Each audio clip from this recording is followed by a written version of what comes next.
Hektaka oyatiki kantaha. Na wachota chin wajila na chate wajila ogna.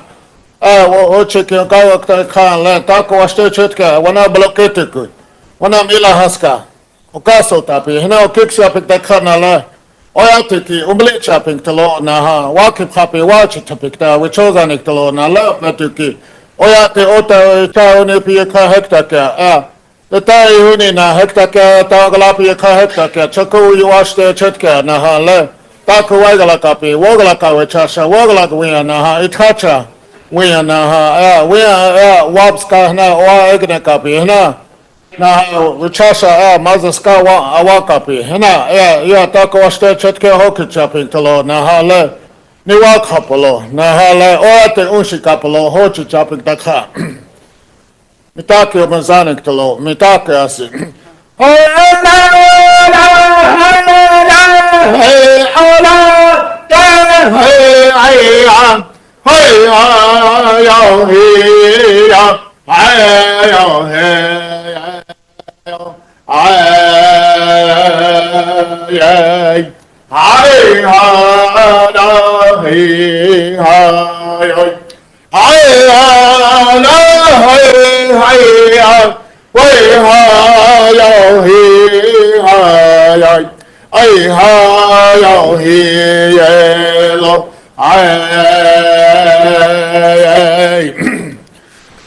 Hoka shela ya pekawa ha oh hin kishni hana shiktelo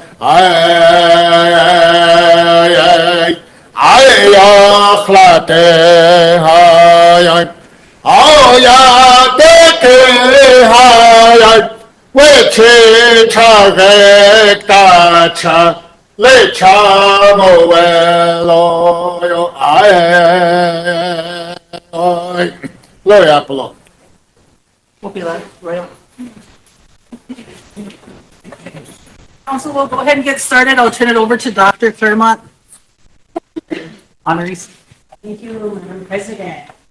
Good morning. I'm Dr. Rosemary Claremont, Assistant Director for the Tribe Education Department. I have my colleague, Stacia Claremont. She is our program assistant and in the department. Today, we're here. We do this every year. It's an educator honoring. It was out of the request of community educators and council that we start bringing all of our local educators who help support the work. So we align it towards our education code.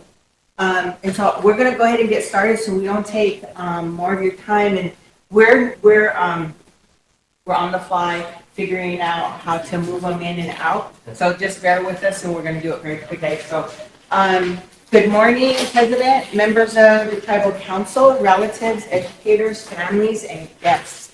On behalf of the Rosebud Sioux Tribe Education Department, thank you for allowing us this time to recognize and honor educators who are making a meaningful difference in the lives of our students.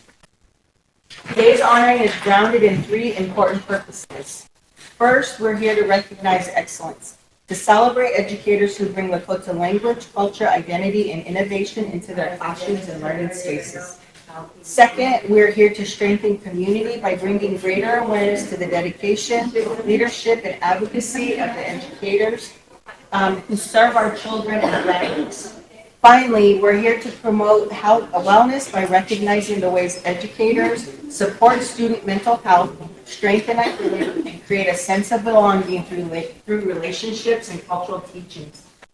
Education is not only about what our students learn, it is also about how they are cared for, how they come to understand who they are, and whether they know that they belong. The educators we honor today help create those conditions for our students. So we're going to start with our years of service. So this is a very special honoring.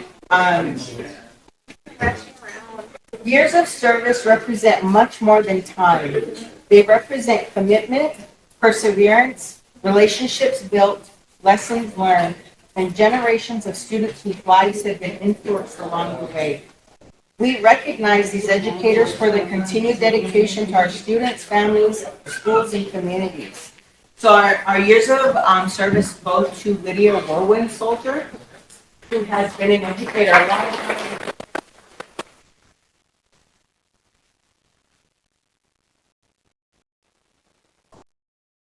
And her bio is the only one that I will read today.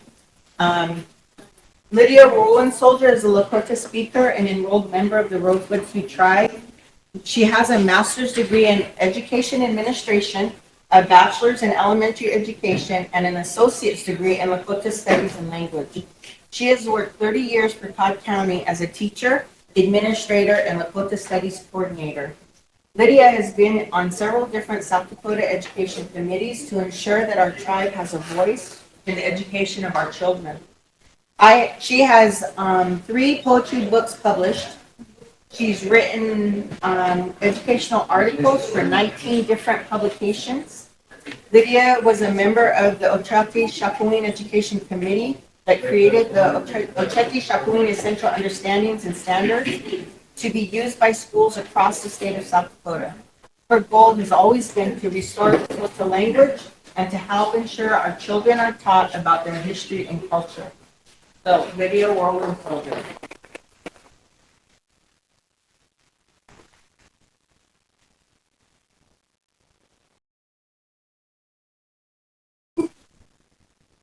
I'm completely deaf.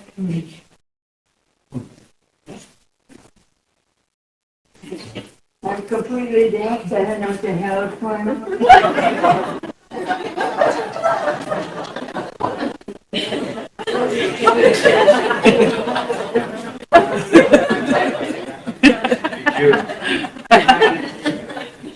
Yeah, thank you.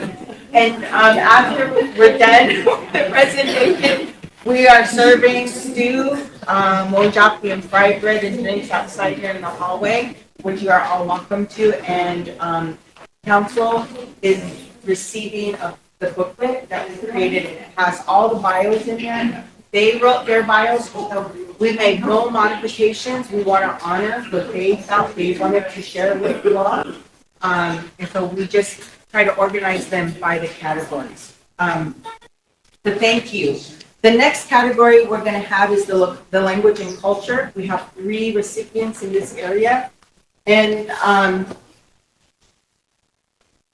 our language and culture are essential to identity, belonging, and well-being of our students. When educators bring Lakota language, values, history, and culture teachings into their classrooms, they help our children understand who they are, where they come from, and from belonging within their education. We honor these educators for helping our children keep our language and culture present, living, and meaningful for the next generation.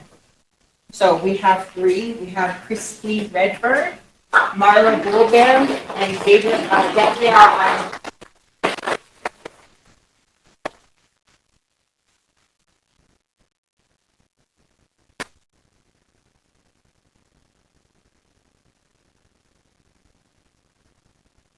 And I just want to say real quick, we've had the pleasure of working with these ladies in different states with the department. The expertise that they bring and the care that they bring has been immeasurable. A lot of what they do was unnoticed publicly, and they continue to do the work because they're moving space for our children in language, in cultural teachings, and understanding the values. So thank you, ladies. Thank you for being here.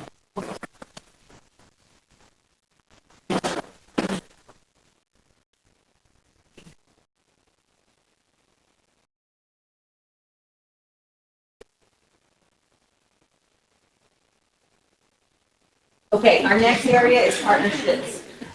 Supporting our students is shared work. It requires educators, families, schools, tribal programs, and community partners to work together with a common purpose. The educators recognized in this category understand that strong relationships create stronger opportunities for students. They build trust, connect people and resources, and advocate for the needs of our children and families. We honor them for demonstrating the strength of collaboration and community.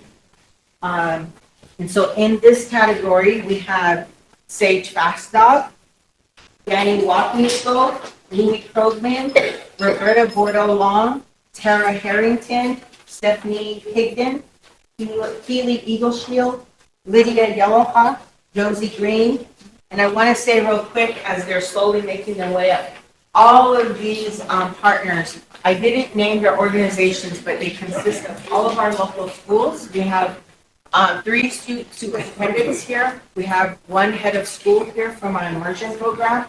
We have Sichongu Cove here. We have a team project here from SDSU. We have TFA, and we have Circles Alliance. And I think that's that's everybody in the program, and they've been partnering with us for quite a few years in different capacity. And not only with our organization partners, we have learning and development from Sichongu Cove, but I also want to take a moment to honor, recognize our superintendents. We have been working on this collaboration and partnership for quite a few years, building up that partnership and being able to bring resources, bigger impact.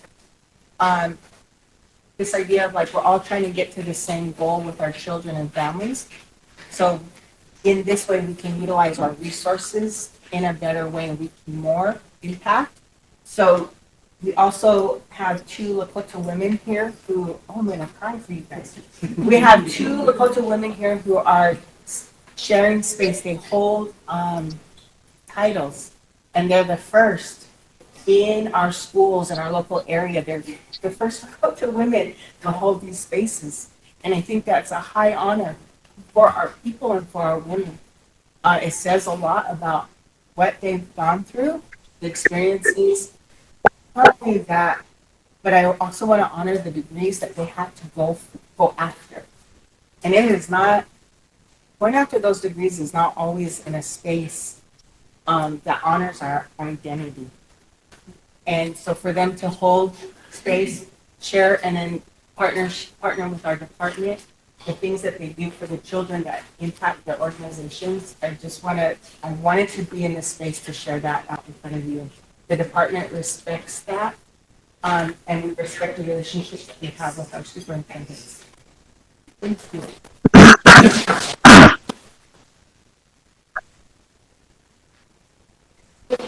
Right now, so we'll have you shake hands afterward as a whole. Okay, didn't Danny get Superintendent of the Year too? Oh, yes, she did, and that's in her bio in the booklet. So did Louis. And Louis did too. So we have 2.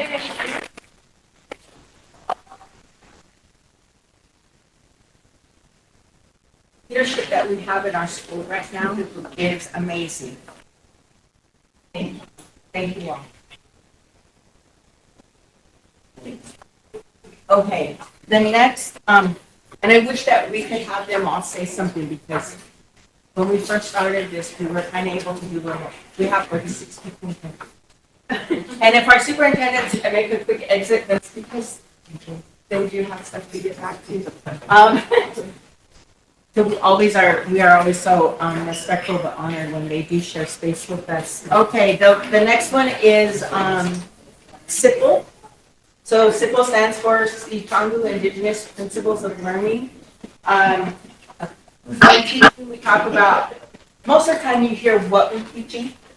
SIPL is about how we do it. It's really about grounding that space that our children are in. So a lot of times we talk about integrating language, integrating culture, integrating. So SIPL is creating, so as Superintendent Roberta says, it's the plate that we put SIPL on. It's the container, it's the, my teacher, right, it's the classroom and how we create that space for them to come in. So the SIPL, the next category reflects who we are as Sichongu people.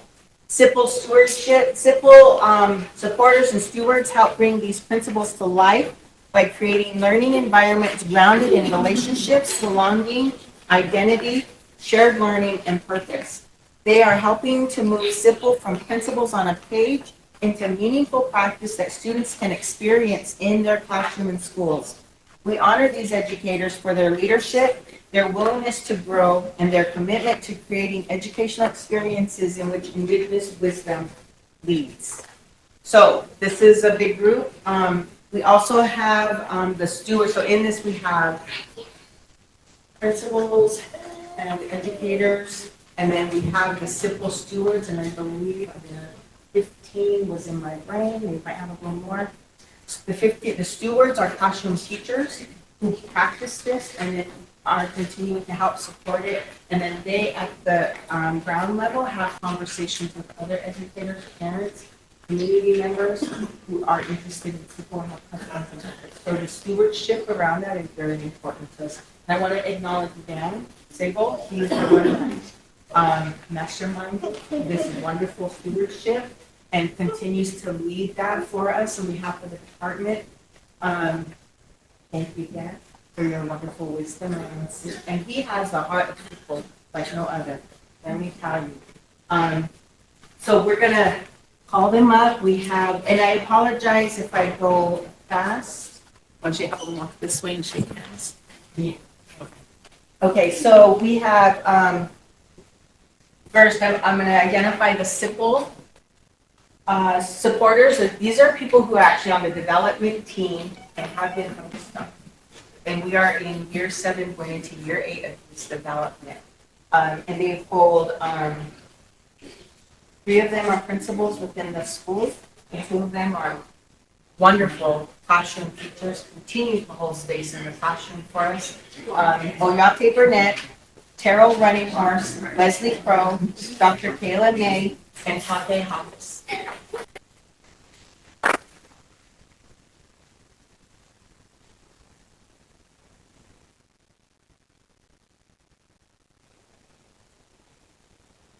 And they continue, we have monthly meetings,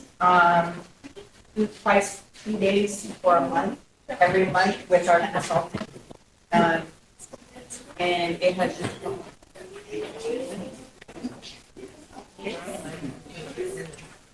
Hi, how are you?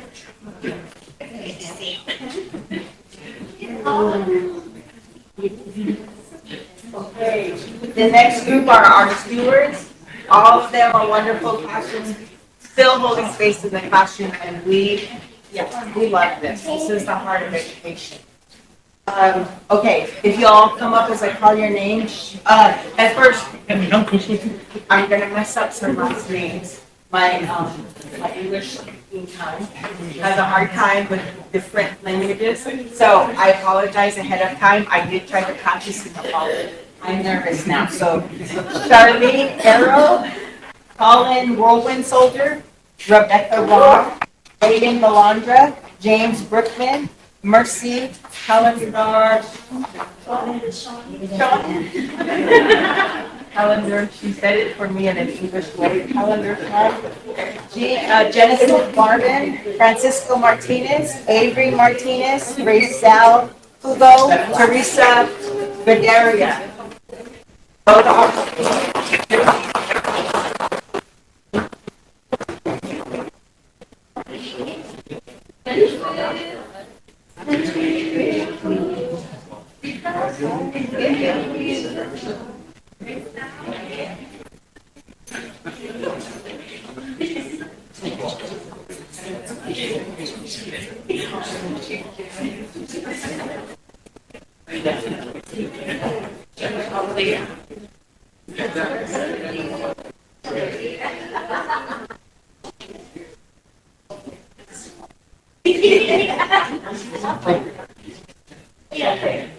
Samantha, oh, I did. Sorry, my list is incomplete. I apologize. Samantha Johnson, Cindy Holman, Angela Doherty,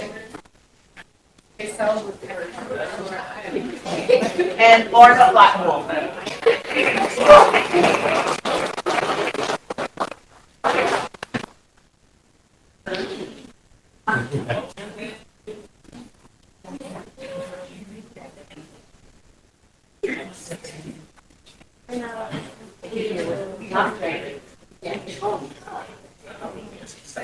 All right. Before I close out, I just want to say thank you to our director, Cindy Young, and our department for all the hands on deck this week, not only for this, but for all the other stuff that the department is doing. for the fair. So, and Stacia, I want to give a special thanks to Stacia. Yes.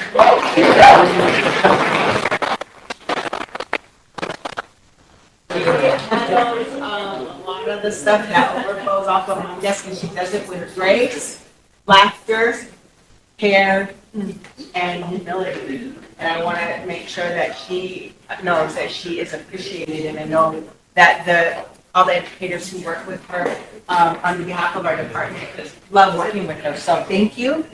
And to each educator recognized today, thank you. Thank you for the knowledge you share, the relationships you build, the culture and language you carry forward, and the many ways you care for and advocate for our Lakota children. Thank you.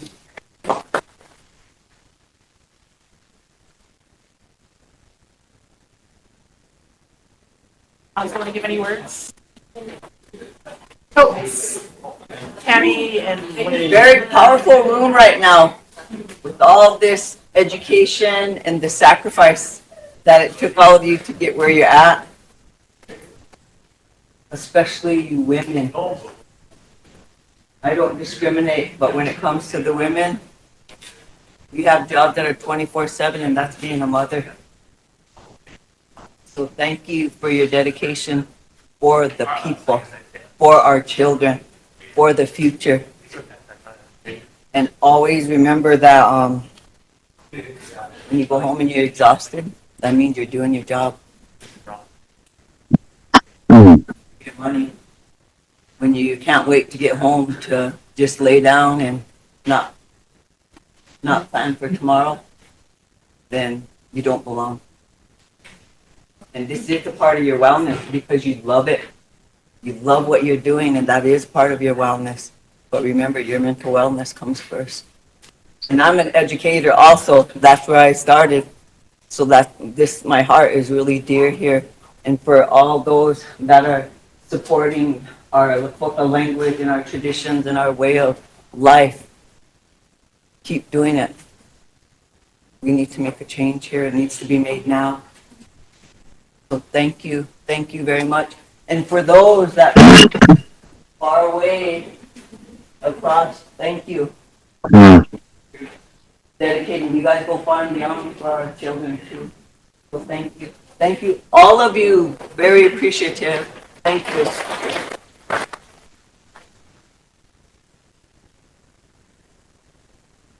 Tammy.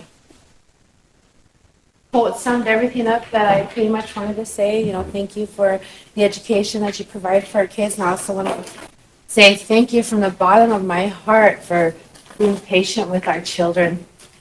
Because a lot of our children, they love school, and it's because of the teachers that attend. And it means a lot to me when my kids come back and say, Grandma, I see the teacher today, yada, yada, yada. You guys make their day. You make them want to attend school. So thank you.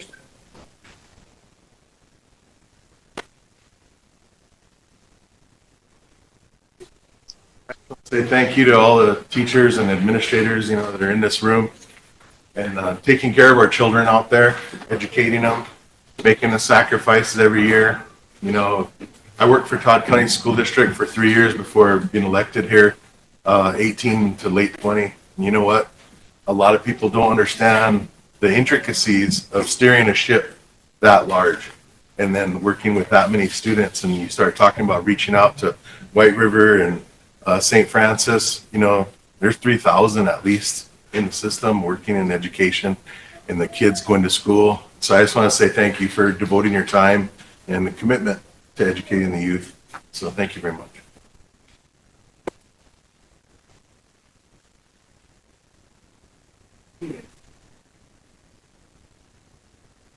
Dakuyati ni chante etania lu nabe chuzako na wukula ichichape. We are watched there with Imanchi, Nahawashichu Iapi, Sherry Reichland Imancha. Thank you all for being here today. I greet you with a heartfelt handshake. And it's an honor to be here amongst all our educators and their support system, their families as well. Traditionally, our elders were the ones who taught our kids. That was their role in society. and we all had different societal roles. And unfortunately, a lot of that has changed. But I want to thank all of you for stepping up and educating our children. The school system has done a lot to Indian people. It has erased a lot of our histories. But here with our own education code, through having Lakota teachers, through having a school system that bases a lot of their teachings around Lakota ways, we can revitalize our way of life and our culture. And it's very important that our young people have that opportunity.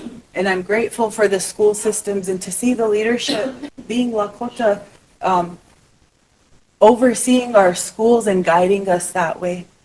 I appreciate all of our people stepping up to that role. And I appreciate also the non-members. I'm sure it's hard to read our language and but I appreciate your efforts. You are our kids' first role models. You are their first example in the classroom. A lot of the things that you do and how you act and treat them reflects on their life for the rest of their life. I can name every teacher I've had from the time I was in kindergarten till my college years. So I want you all to know how special you are to our young people and how important of a role you play to us here. And while we're sitting around this table doing whatever it is we do, talking in circles, you're there doing what you need to do for our youth and our future generations. So I thank you so much for that. I know it goes, it doesn't go unseen, it goes untalked about. And the acknowledgement isn't always there, but just know that we do appreciate you all every day. We'll feel it.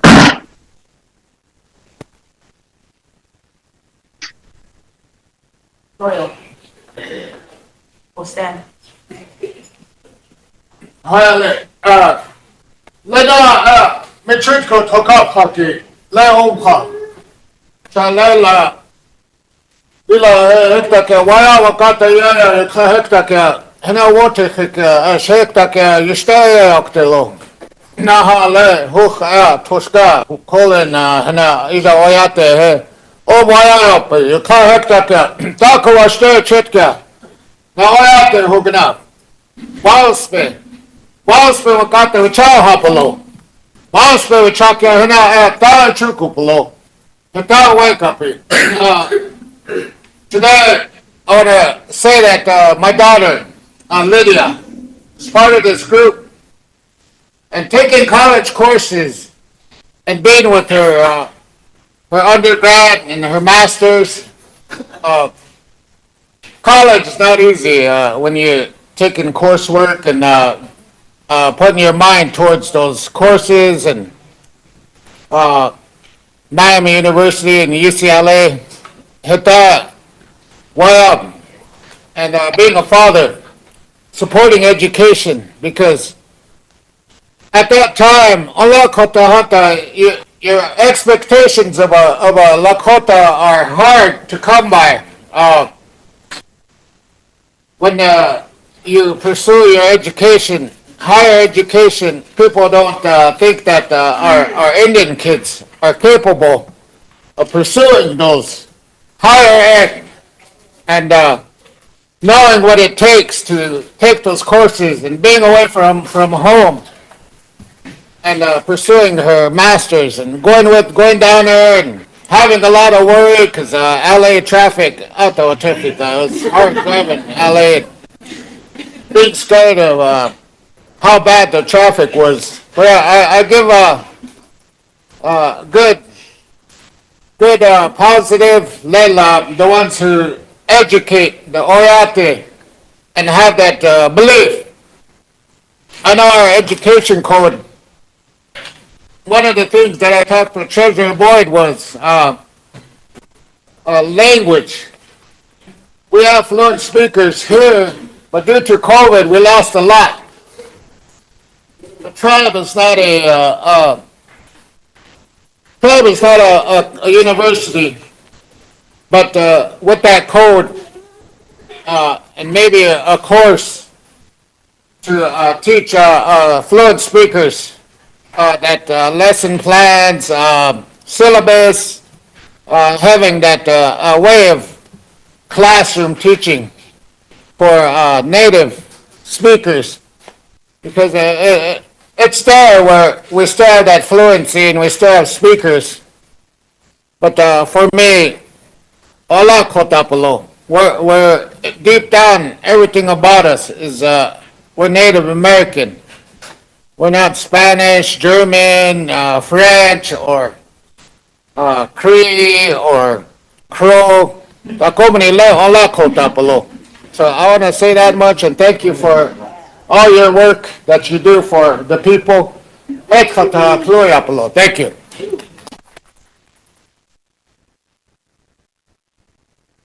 Ellie. I also want to say thank you to all the educators that education is very important. I've had the opportunity to look at some of the school districts here in St. Francis, Howard County, SGU, and I was their school electrician when I got here. And then I just want to echo. Thank you.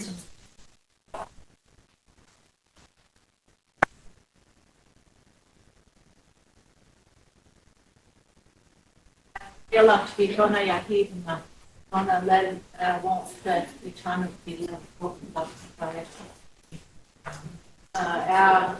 won't spend one Kakia Dona Lely Channel and pay a glidna have a kajaki Oichaya Yapi and I was that Villa Imata out walking like Chichapi. Tiwahe Kakawa Etahawa Una Matisti La Heha Abibila Waka Hawaii wa Helia get. Now Matisti La Pantuek you have La Kolia Washkata Chashna Takuki have La Kolia Ashna and won't that Shkata. Actually much of it. Chahetaha led out. Makolia wogla o masta na kaka na g chelo stomach count la imata na yomakhi nijash lel wogla kalia makecha ashna nijash hechina what la po wogla ka pile magluha na forget ashna we looked na la kolia o oya pila li la mashapi mashi na oya ki hechina la kolia boya la kolia wa kaja ki la na ospewi chinkapi la kolia tiata ta kuku ospewi chinkapi cha ya hechina head na get. I want to say thank you to all of you that are here today. And it's really a beautiful day. It means a lot. And it makes me really proud. My heart is just really happy. And I was telling that I come from Spring Creek community. And I grew up down there. And my first education has been Lakota. The language. All of us kids down there, if they could only have studied, somebody studied something back then, 56 years ago, 53 years ago, you would have been able to watch videos or something of all of us little ones talking on the playground. Couldn't talk in the classroom. You could do it out there. And I grew up like that. And even basketball, everything. They would say, the boys, let you out, and they throw the ball that way. That's how they beat a lot of teams. This they talk Lakota on the basketball courts and everything. But I really appreciate all of your sacrifices. I appreciate your daily struggles sometimes to figure out how you're going to reach some of these students. How am I going to reach these children that are very reserved? Some children are very reserved, but I tell you what, they pay attention and they hear you, they listen to you. Some are kind of gluka over here, you know, hey, doing cartwheels, swinging around, jumping around, whatever, but they listen, they hear it all. So, you know, we have a variety of learners. We have a variety of teachers. You all have your own style of teaching. But the important thing is that these kids, they stay and go back to school the next day. You know, and that means a lot. And helping our parents, you know, I think it's really good, you know, like going to parent-teacher conferences, you know, some of the teachers, they give you little packets to study at home, and my kids will be, oh, man, you know. But things like that to take home are really good because as parents, we learn also. We learn from our children, and we learn different techniques and different styles because those kids come home and they tell us, you know, what they learned. And, you know, the only way that we're going to succeed as Lakota people is to continue that circle of life. Continue doing things in a circle. That circle is who we are. Put your chairs in a circle. Put your desks in a circle. That's how you get the brain going, is the circle. Because that's how we live. And I really am excited, and I'm really happy today that we're, you know, able to see you all. We don't get to see you very much, but some faces are familiar to me. And, you know, I came from St. Francis Indian School as well. And I'm really proud of Danny Wakanigo because she's come a long way in taking care of St. Francis Indian School. And the other superintendent here, I want to say thank you. Your work is never not recognized. And this body here appreciates you, and we wish you well and continue in teaching our children. And our kids, aren't they just beautiful? We have beautiful children. And to see that smile every day is worth it all. Worth it, you know. And I want to thank Rosemary and the young lady for helping. And everybody that's put time into this. So I'm very proud, and now salamat natin.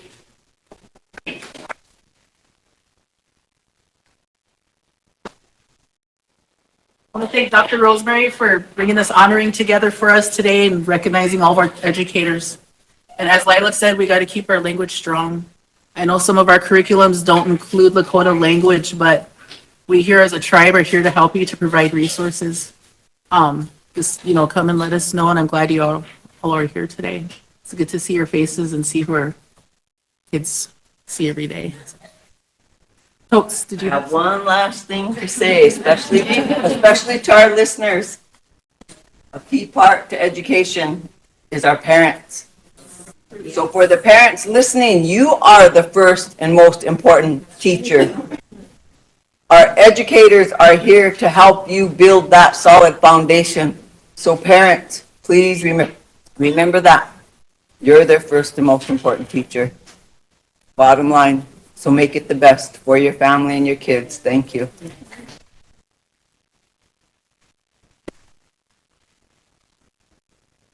thing, I have a special guest here, my mother, Wilma. She just had a kidney transplant. She surprised me with her presence today.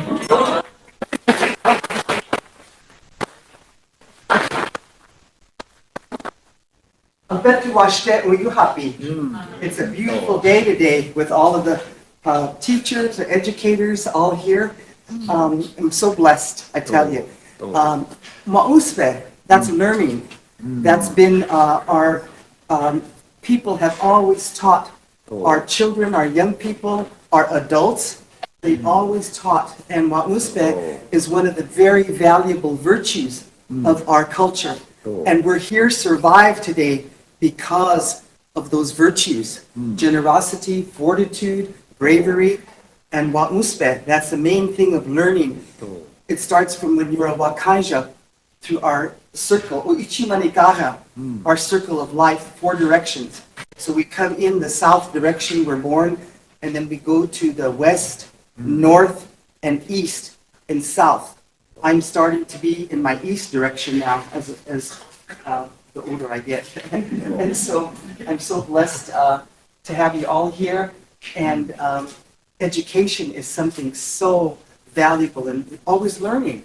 It's so valuable to all of us and our young people, my grandchildren, all of you, many of the superintendents, daughter-in-laws of mine, Bobby and Rosemary. She went to school. I was the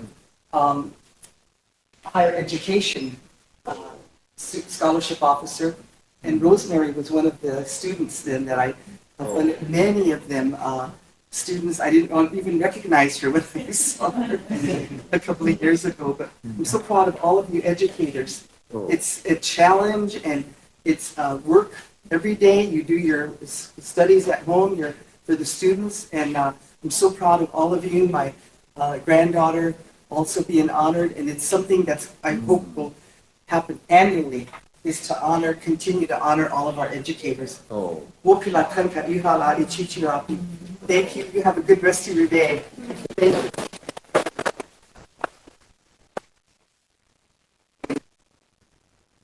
Thank you. Anybody else? Thank you all for coming. We're going to continue with our Senate of Indian Affairs Committee. Come around and shake hands. Yeah, okay, I'm gonna start. All right, go ahead and line up, guys, come around this way. Okay, and see, I'll take it back for you. And we're meeting out here. Out in the hallway. Thank you.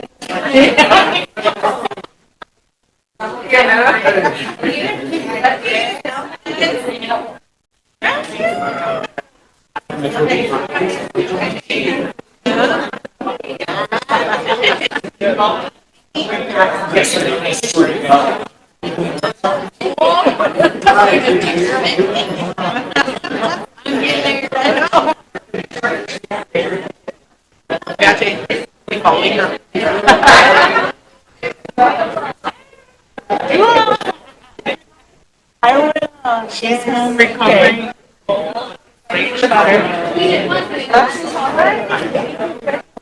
That's over. We getting ready. We got grand entry. They told her.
This one.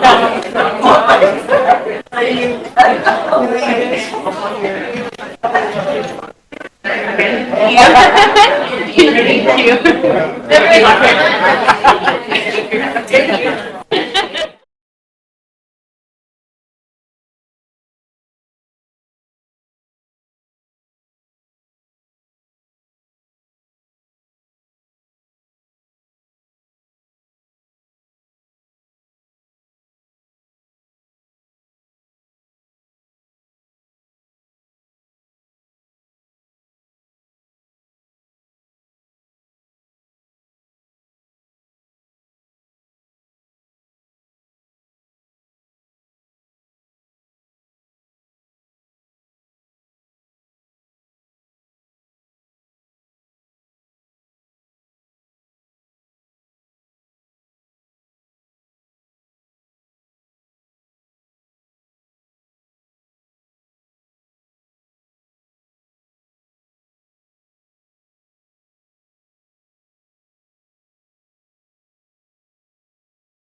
You better sign in.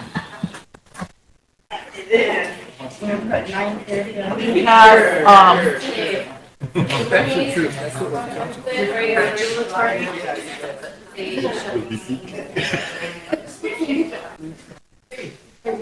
council, we're gonna get started.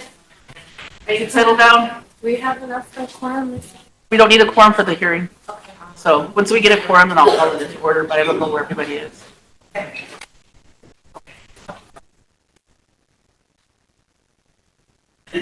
Council, today we have the South Dakota Senate of Indian Affairs Committee here. They're going to be conducting a hearing within our council chambers.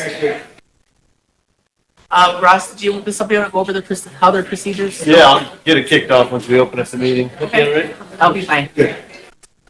Okay, are we live, Jacob? Yeah. Okay. The State Tribal Relations Committee will now come to order. Mr. Secretary, will you please call the roll? Representative Odenbach, excuse. Senator Grove. Here. Representative Baxter. Here. Senator Marty. Excused. Representative Emery. Here. Senator Foster. Here. Representative Poirier. Here. Senator Smith. Excused. Representative Mortensen. Here. Senator Roll. Here. Mr. Chair, you do have a quorum. Thank you.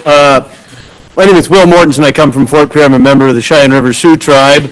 And we collectively are the State Tribal Relations Committee. And so I want to begin from the bottom of my heart, and I know for the rest of the committee, to just share gratitude to Vice President Whitepipe and the council for hosting us in what is one of the biggest weeks of the year here, between the election you have upcoming and fair starting here in just a couple of days.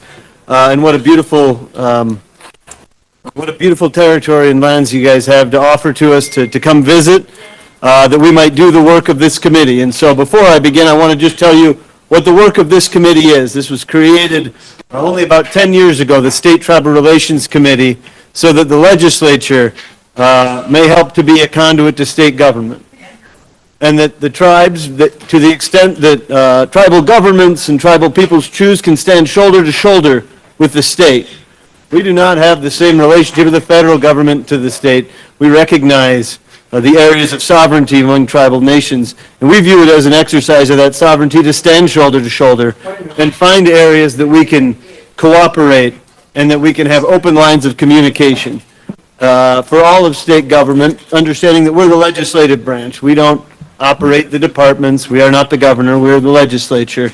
And so these areas of policy, I've been very proud of the work since I've been on this committee for the last, I think 6 years, of finding some of that common ground and moving in directions where we can find commonality. I was so grateful to get to take part in the recognition you had for your educators just now, and understanding that it really is the same heart for the people in both the entities and by the same committee members. So I'm hopeful that we can share some of these ideas, share these sentiments, and build the relationships that this entity and this committee were formed to do. And so I'm so grateful that you all have time today. I will say this, we had an agenda out, and for any of those following along online, I am going to revise the agenda that we are going to move to. Also in talking with Mr. Garlick Bell, that, you know, we're going to remove the law enforcement update. This committee spent a lot of time on that topic in visiting Standing Rock and Cheyenne River and Sisseton last year. So we're going to remove that from the agenda, and we are going to kind of hear from you all from now until noon. And then starting at noon, we're going to talk about state and tribal tax agreements, which I know is an issue that Rosebud, but I think all of the tribes have been eager to communicate, and that we've seen some activity in the last couple of years. And then at 12:30, we're going to talk about healthcare and Indian managed care, which is a task force that just stood up and is a notion that's being discussed by the state and all of the tribes across the state. So for everyone, again, listening on, but also that might present here, we are basically going to take out the 11:30 briefing, and we're going to proceed through the agenda otherwise with state tribal tax starting at noon. And I will tell you the one thing whenever I chair these is that whether it's dust or drought, we're going to try to stay to those times and make sure that people can get to where they're going by 1:30 when this is set to conclude, and that, again, this is one of the biggest weeks. So from there, I would like to begin with introductions and go all the way around the circle, as has been aptly described. With Council Representative Hohenberg. Wonderful. Good morning. Thank you for coming. Do we have a copy of that agenda? Because I haven't seen it. Yeah, I was just asking her to give You us. bet. We have a link if anybody would send it around. It's been posted for a Okay. while, but here are a few, if people don't mind sharing. My name is Michelle Hohenberg. I'm the council representative for the Grass Mountain community. This is my first term on this. So I think I've met a couple of you. Glad you're here. Thank you. I'm Charles Gray in the Winter Ideal area, representing Ideal Community. Good to see you guys here. Thank you. Thank you for coming, Wayne Frederick, Oak Creek Community Representative.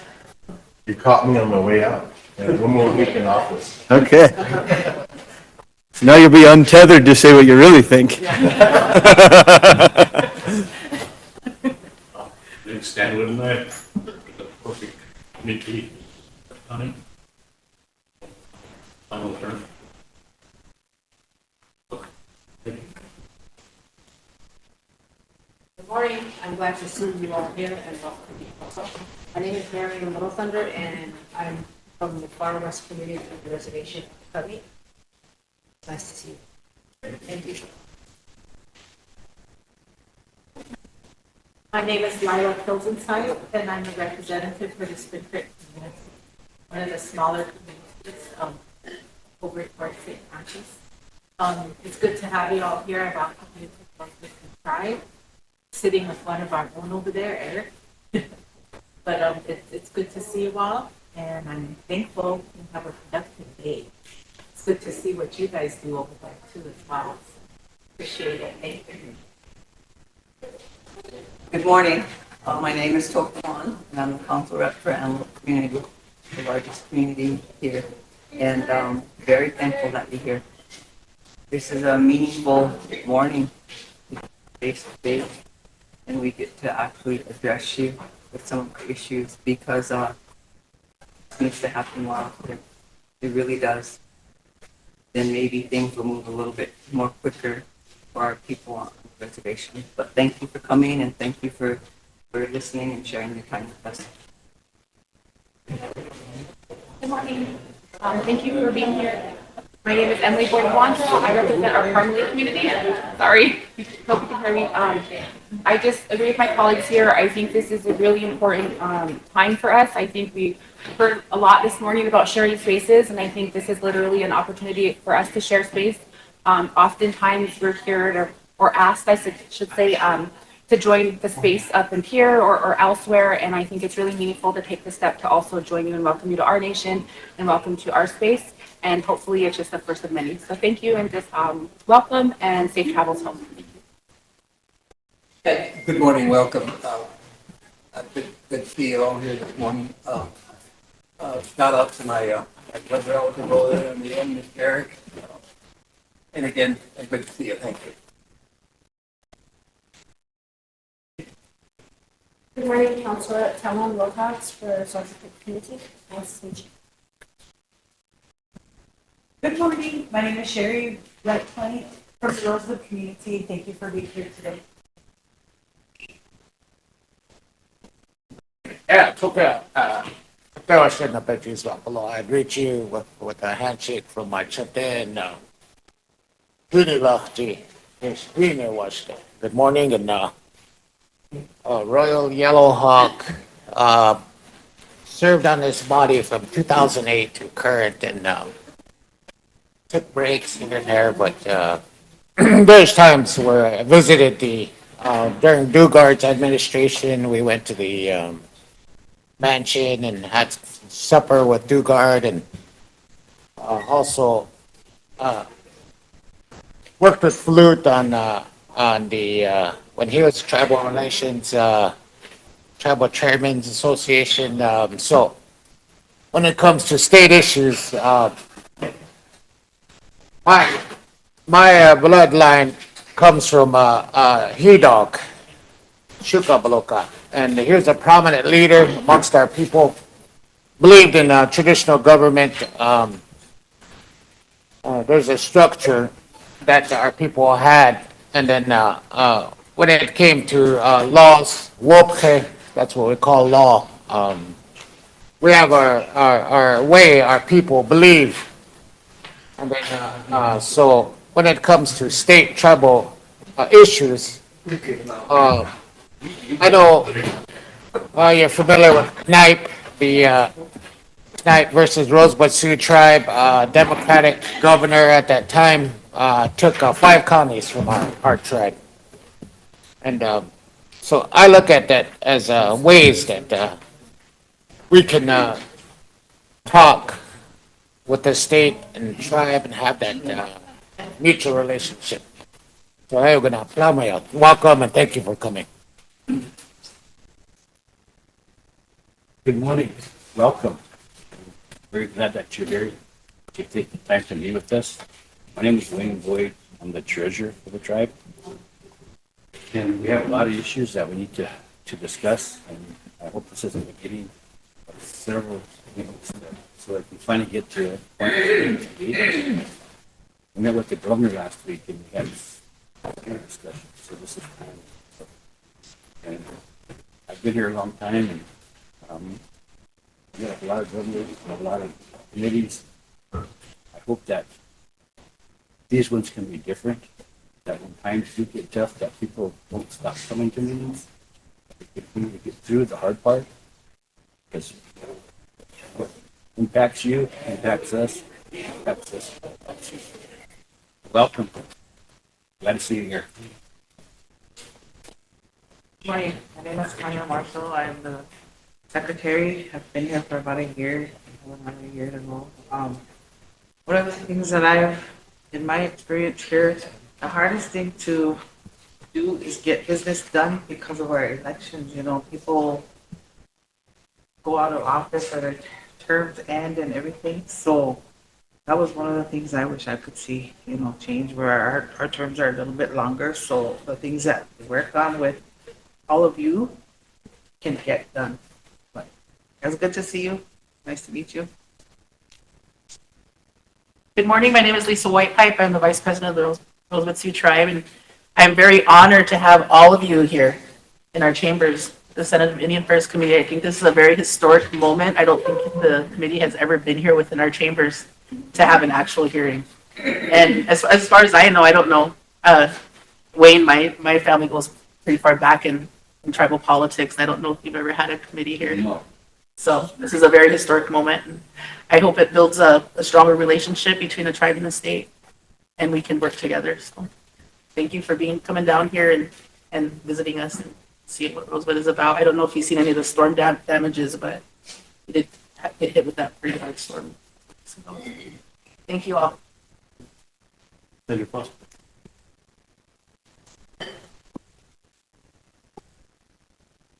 Yapi, Red Dog Foster, Machapi. Hello, everybody. It's good to be here.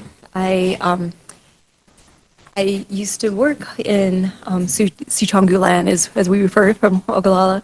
So it's good to be back in this capacity. And it's been an honor and a privilege to represent not just District 27, but also Indian country. And so as was stated, that this is historic, that this is the first time we're here, and I would really say that's a testament to the leadership and that commitment to working with Indian country and making sure that we are working together within the state legislature, because as sovereign people, we're not just tribal members, but we're also state citizens. And I think that, as you see, is the makeup of this committee, of also holding that dual citizenship. They take that very seriously, and so it's an honor to be here.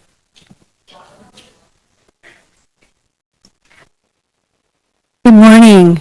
It's good to be back. I am Senator Tamara Grove, and I appreciate that you have once again opened your doors to us to come and speak and share what's happening on the state side.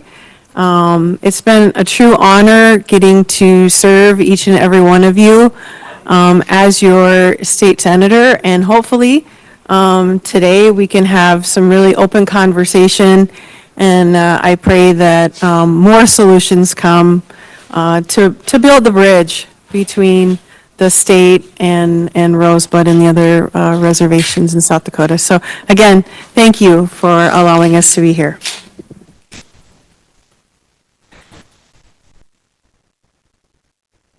Stand, you guys all stood, now I'm standing. So my name is Mike Roll. I live just north of Aberdeen. I'm now in my third term in the Senate. After this fall, I'll be going into my fourth and final. I've now served on the committee 6 years. I think we've certainly come short in different areas at different times, but I have noticed in the last few years specifically, as we've been able to reach out to different tribes and have these meetings in open communication instead of talking and meeting each other, we've actually started to get some policy passed, and that's kind of a hopeful sign for me for the future. So I'm happy to be here today to be able to start those lines of communication and open them up to the fourth meeting. Hello, my name is Representative Eric Emery, and as you guys very well know, and I think you guys are all my constituents except for maybe Charles. Charles is in a whole different district. But, Gregory County. Yeah. I'm glad to be here. This is a really, I think, like Vice President Whitepipe said, it's a very big occasion because I think it's for the first time. This is my fourth year within South Dakota representative. And it's my fourth year in the interim committee here, and I've been pushing for this. I'm glad it's finally happening. This is a really important topic, a really important meeting that needs to be had. I think I've always pushed that the state needs to be in partnership with the tribes. I mean, we are a group that have to live together. The same things that happen just across the border on the reservations affect the tribal members just as much. And this is a very important occasion. And I'm glad that we're all able to be here and have an open dialogue. Thank you. Okay, I'm going to introduce two other people in the vein of keeping communication lines open. Representative Rebecca Reimer, who represents a part of District 26, and Angie Hanslick, both of which will appear on the November ballot to represent District 26, which is the legislative district contained here. And so they are also folks that you can keep in touch with and bring these things to, and are here not on this committee, but just to be here to participate, learn, hear your perspectives, and potentially, since they are on the ballot, be bringing those into the Capitol come winter. And so, to that end, we've got slated between now and noon for an overview of your tribal government. And so it's helpful for us, because each of the sovereign nations is organized a little bit differently, of where you share the powers between council, administration, and some of these. We have it on the agenda, and I believe Ross has helped to kind of tee up. If someone would kind of provide us an overview of who carries some of these out, how large the tribe is from both a enrolled member standpoint, but also how large the tribe is in geographical footprint, as well as trust land off the reservation boundaries. And so we'll turn it over for the general overview of the organization of the tribal government. We're going to have to, I'm going to just go sit over there so I'm not just turned around. Only you can see my bald spot.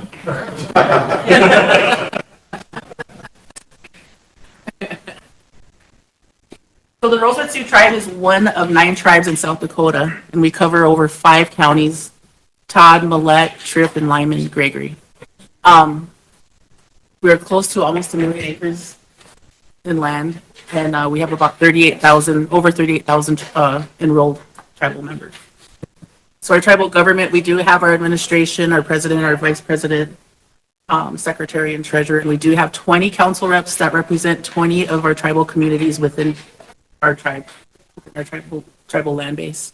I think we have 57 programs, and we have over 30 boards and commissions that oversee those. We have charters. I don't know the exact number. I think the last time I checked, there was like 10 charters, about 8 operating, and some of them are older. So we do help us with what a charter is. So a charter program is like our housing development is a charter from us, so it's not directly with the tribe. Redco, St. Gillespie University, or St. Francis Indian. They have their own board. Yeah, they have their own boards. Officially recognized affiliates. Yes, subordinates. So, and I don't know what else I'm forgetting. I don't. If council wants to kind of chime in on anything. It's about 38,000. Enrolled members, I don't know how many are on the county or within 30,000 on it. 30,000 on res, okay. 3,590. There you go. I'm bad. I wouldn't remember that. How many employees does the tribe have? Permanent employees that just under the tribe itself fluctuates between 1,000 and 12 fluctuates. But that doesn't count our hospitals or like the housing or the school, nothing like that. Just talk about the tribe itself. And the expanse of our land base from east to west is about a 2-hour drive. So like our public safety located here in Rosebud, if they were to go over to Mounts Camp, which is our furthest community out in the East Reservation, over by the Missouri River, it's about a 2.5 hour drive, or 2 hours. Roughly 189 miles, right?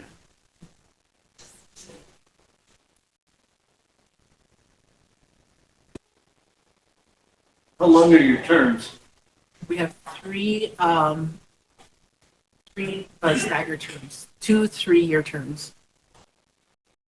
Except for the secretary and the treasurer.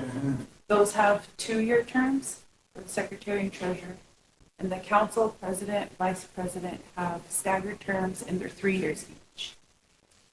And are president and vice president elected separately, or are they elected by the council? We're elected at large. That's why earlier I said I was on my way up. 2 consecutive terms, you either have to retire or sit out a term or seek higher office of the executive branch. Okay. So 6 years is 6 Yeah, years. 6 years total.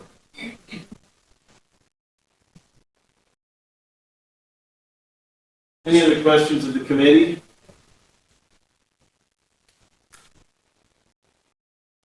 Get that one. Yeah. Is your guys' election set up similar, I guess, to state elections where you have different political parties, or is it more of an open? No, it's all open. Mm-hmm. We have 100 parties. We do too.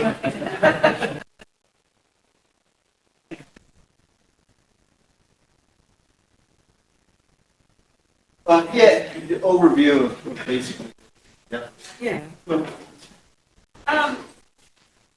Just out of curiosity, is there, and I don't know if this fits or not, so if it doesn't, it's okay, but are there issues that are kind of at the top of your list that are most pressing and or issues that we can connect with on a state level?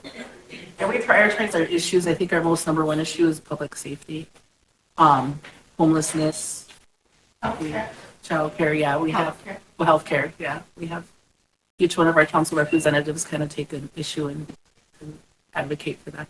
But I would say our most pressing one is public safety. So the tribal law enforcement, can you tell me the organization of that? Is there a 638. Yeah, they're funded under 638. It's 638. Yeah, so the tribe is funded in 3 different ways, and our treasurer can correct me if I'm wrong, but our programs are funded in 3 different ways. Either grant, federal grant, or non-federal grant, and federal funds. And the federal funds that come in different ways, if it's just direct federal funding or if it's filtered through the BIA.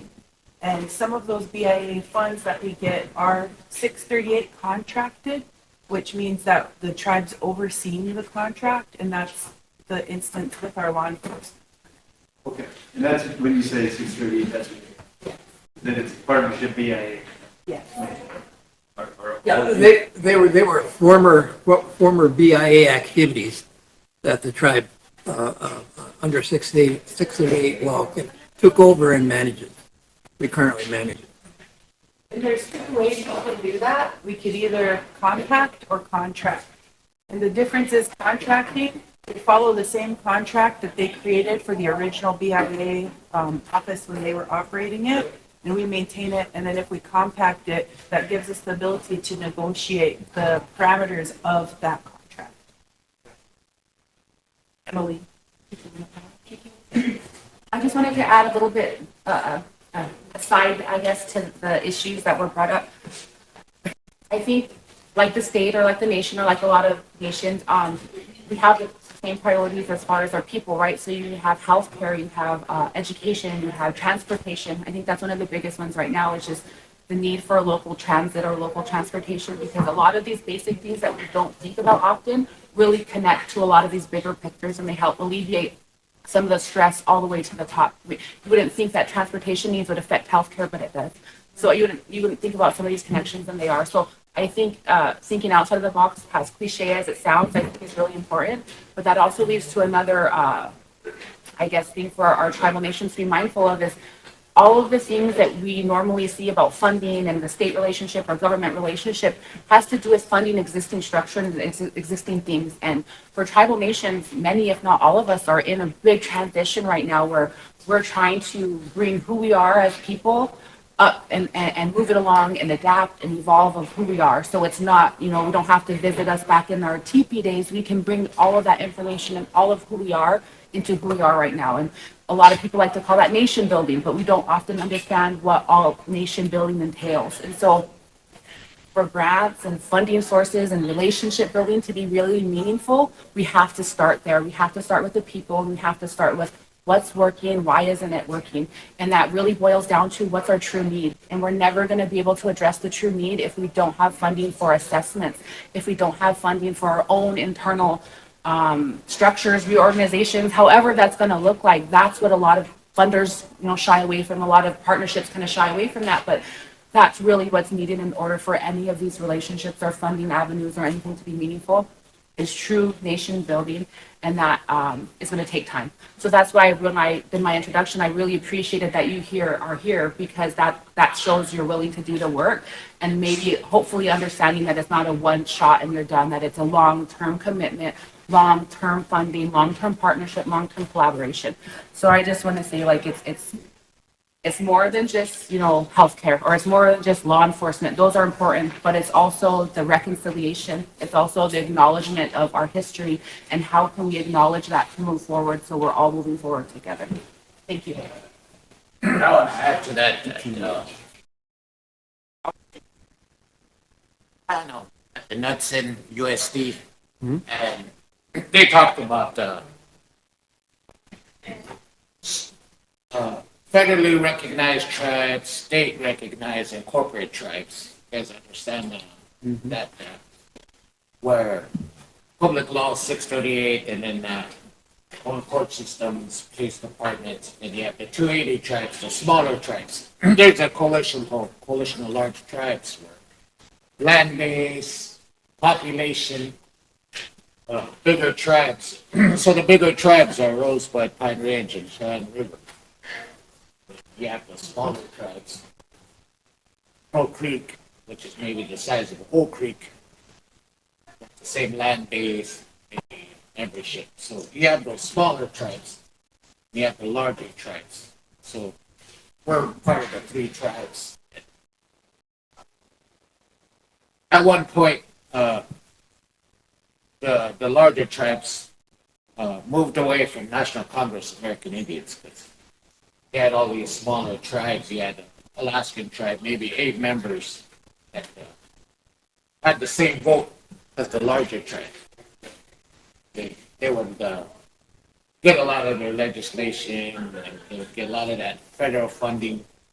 So it's hard to define larger land-based tribes in the federal government, especially that National Congress American Indians being so old. And large tribes started that, and then the smaller tribes who joined them. Now it's totally different. So when we come to federal funding, those are shortfall.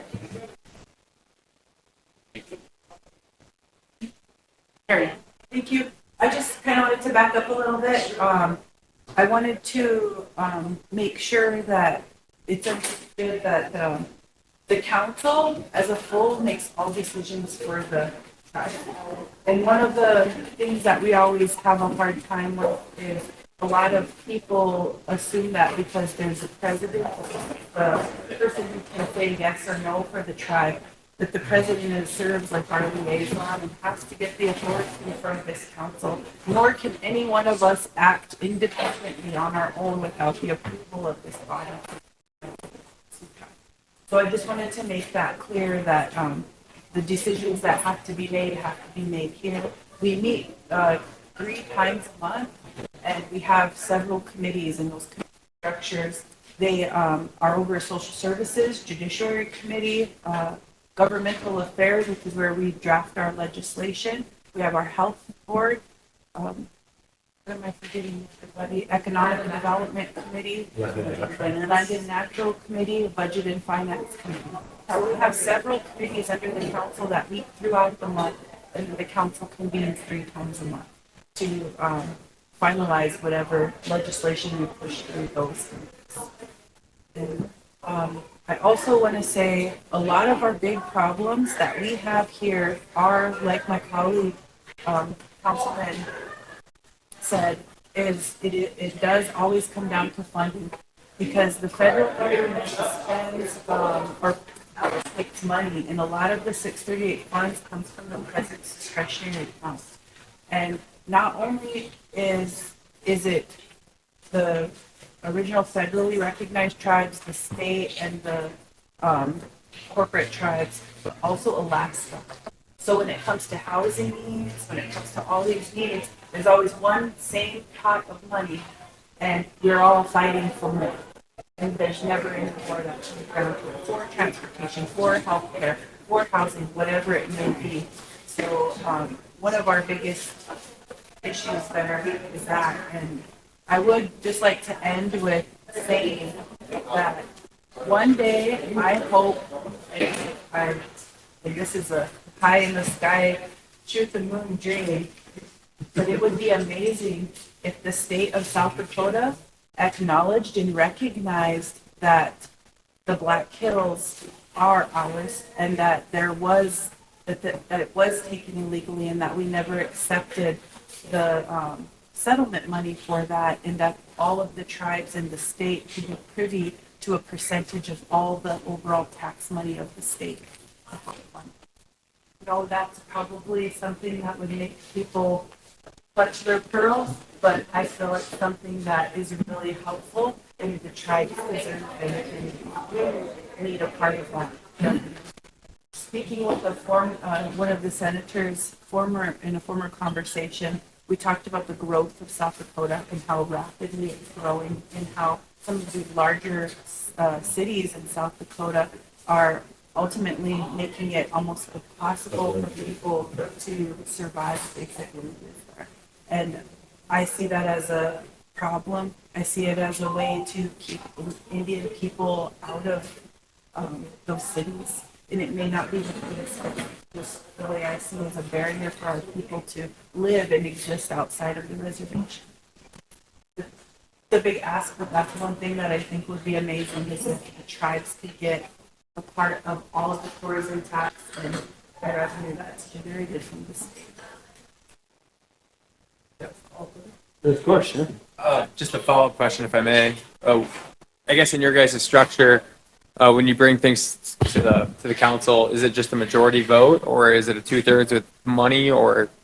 It's a majority vote. Okay.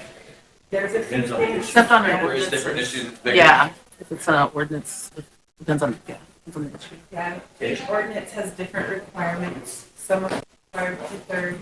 Majority. Yeah, some. 3/4. And then I guess the other thing I was curious, you said there's roughly 38,000 enrolled. I think you said 33,000 on tribe. How many law enforcement patrol that Ford County area with that? As of yesterday, we have 11 officers up there. 8 are certified. And 3 are getting certified. We have 11 total. But the contract calls for 45 officers. And we have, 3 or 4 criminal investigators. 4 criminal investigators, 1 supervisor. And that funding has been the same, $3.2 million since 1994. That's the base salary. We have never been able to increase that base salary since then, and our officers do not receive any type of benefits. So we have a high turnover rate So I or guess- retention too. Look, we have about 15, roughly. I'm guessing they're working 3 shifts, so you actually have about 5 individuals to 4 counties. Yeah. But at one time, we were operating with 6. We were 6 actually down to 5 or 6 Total. recently. Yes.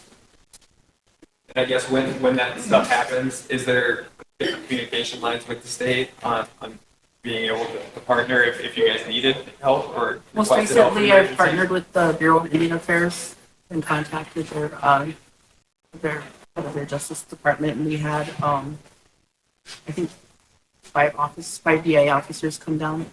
But then they're all over the United States, so they have to have a sergeant to come down because our chief of police can't supervise them. So I called them down to do saturation patrols. But I think we're gonna have 10 come down for the Rosebud Fair over the week and do the saturation patrols, and also officers from Ogallala Sioux Tribe and Cheyenne River. Kind of different topic. The last question was, what's the largest employer outside of the tribe? Schools. Yeah, probably the schools. And the hospital? No. Like I said, like what's the top 3 or 5? Would be schools, hospitals. IHS, yeah. Schools, hospital, tribes, and the university. Well, the university is not the same. That's part of the tribe. So So economic development is obviously an issue as well. yeah. Economic development's a hard one to solve here. Yeah. It's not impossible, but because of the way that our communities are laid out, and the lack of transportation, creating an economic space for business is difficult in one area. You know, we have several communities that are so far apart, like Carolyn was saying. And when it comes to that, the lack of jobs that we have here to support a local economy is very difficult. And I think the last census said we have an 82% unemployment.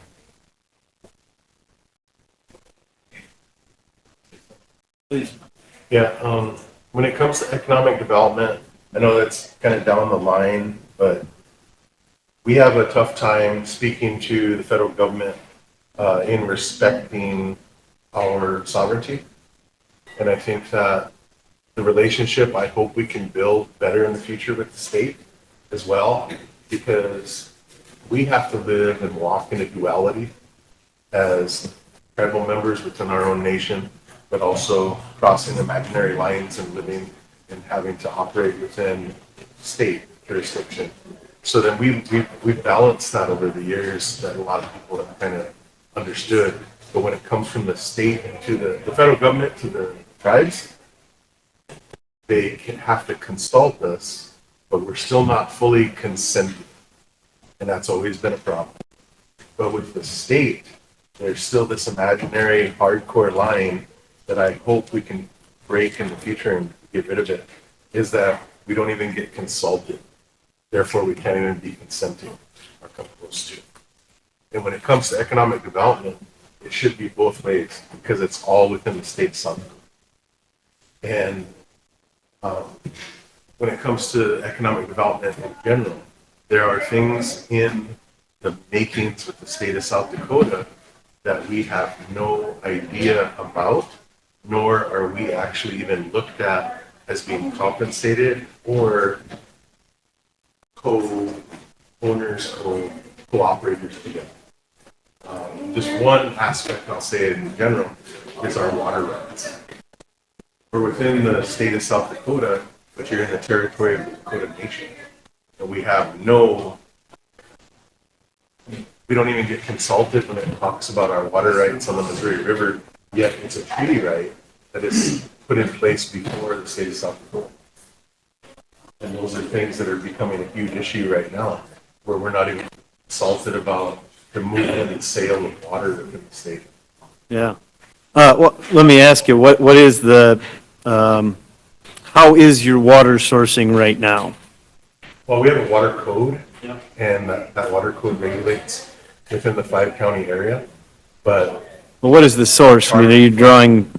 Ogallala Aquifer primarily, and. Pulling most from water Ogallala. from the Missouri River that Ogallala Aquifer, the Little White River, and the Big White.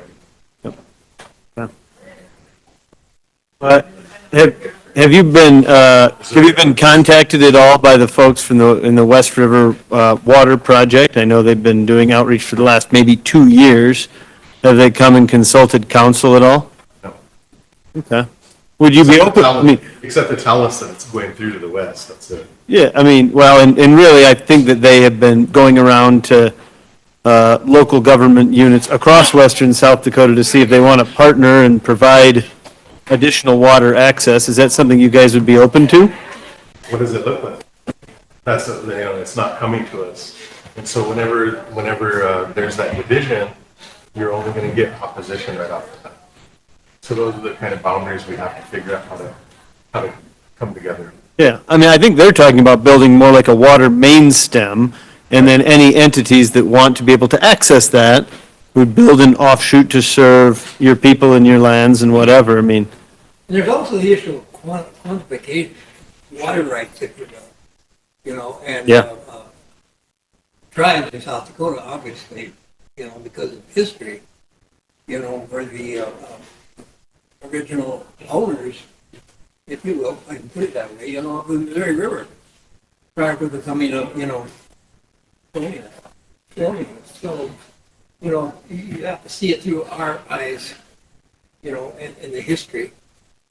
To kind of appreciate, our points of view, when it comes to like water. Again, it's an issue of what we're legally entitled to because of what we originally owned, and because of civilization. We have a less kinder word for it. Called encroachment, but we're sensitive, about the issue of water because originally it was ours. Well, Just like the Black Hills was ours, but because of Western expansion, the United States, we are where we are, right? And we're here, where we are, and you can see what we've got here. It isn't a hell of a lot, Of course, a lot of the areas in South Dakota don't have much more than what we have, but they're a part of a bigger, organization. We're kind of on our own. We don't have a hell of a lot to work with. When you start talking about economic development, I've been involved in tribal government since 1973. And economic development has always been a big deal, And here we are in my lifetime, 60, 70 years, our economy is a federally subsidized economy, as it should be, because we're entitled to what we lost and what the government promised us because of the treaties, But unfortunately, the treaties don't guarantee, that we get what we need. We get what somebody else decides what we need. And that's where the rub is.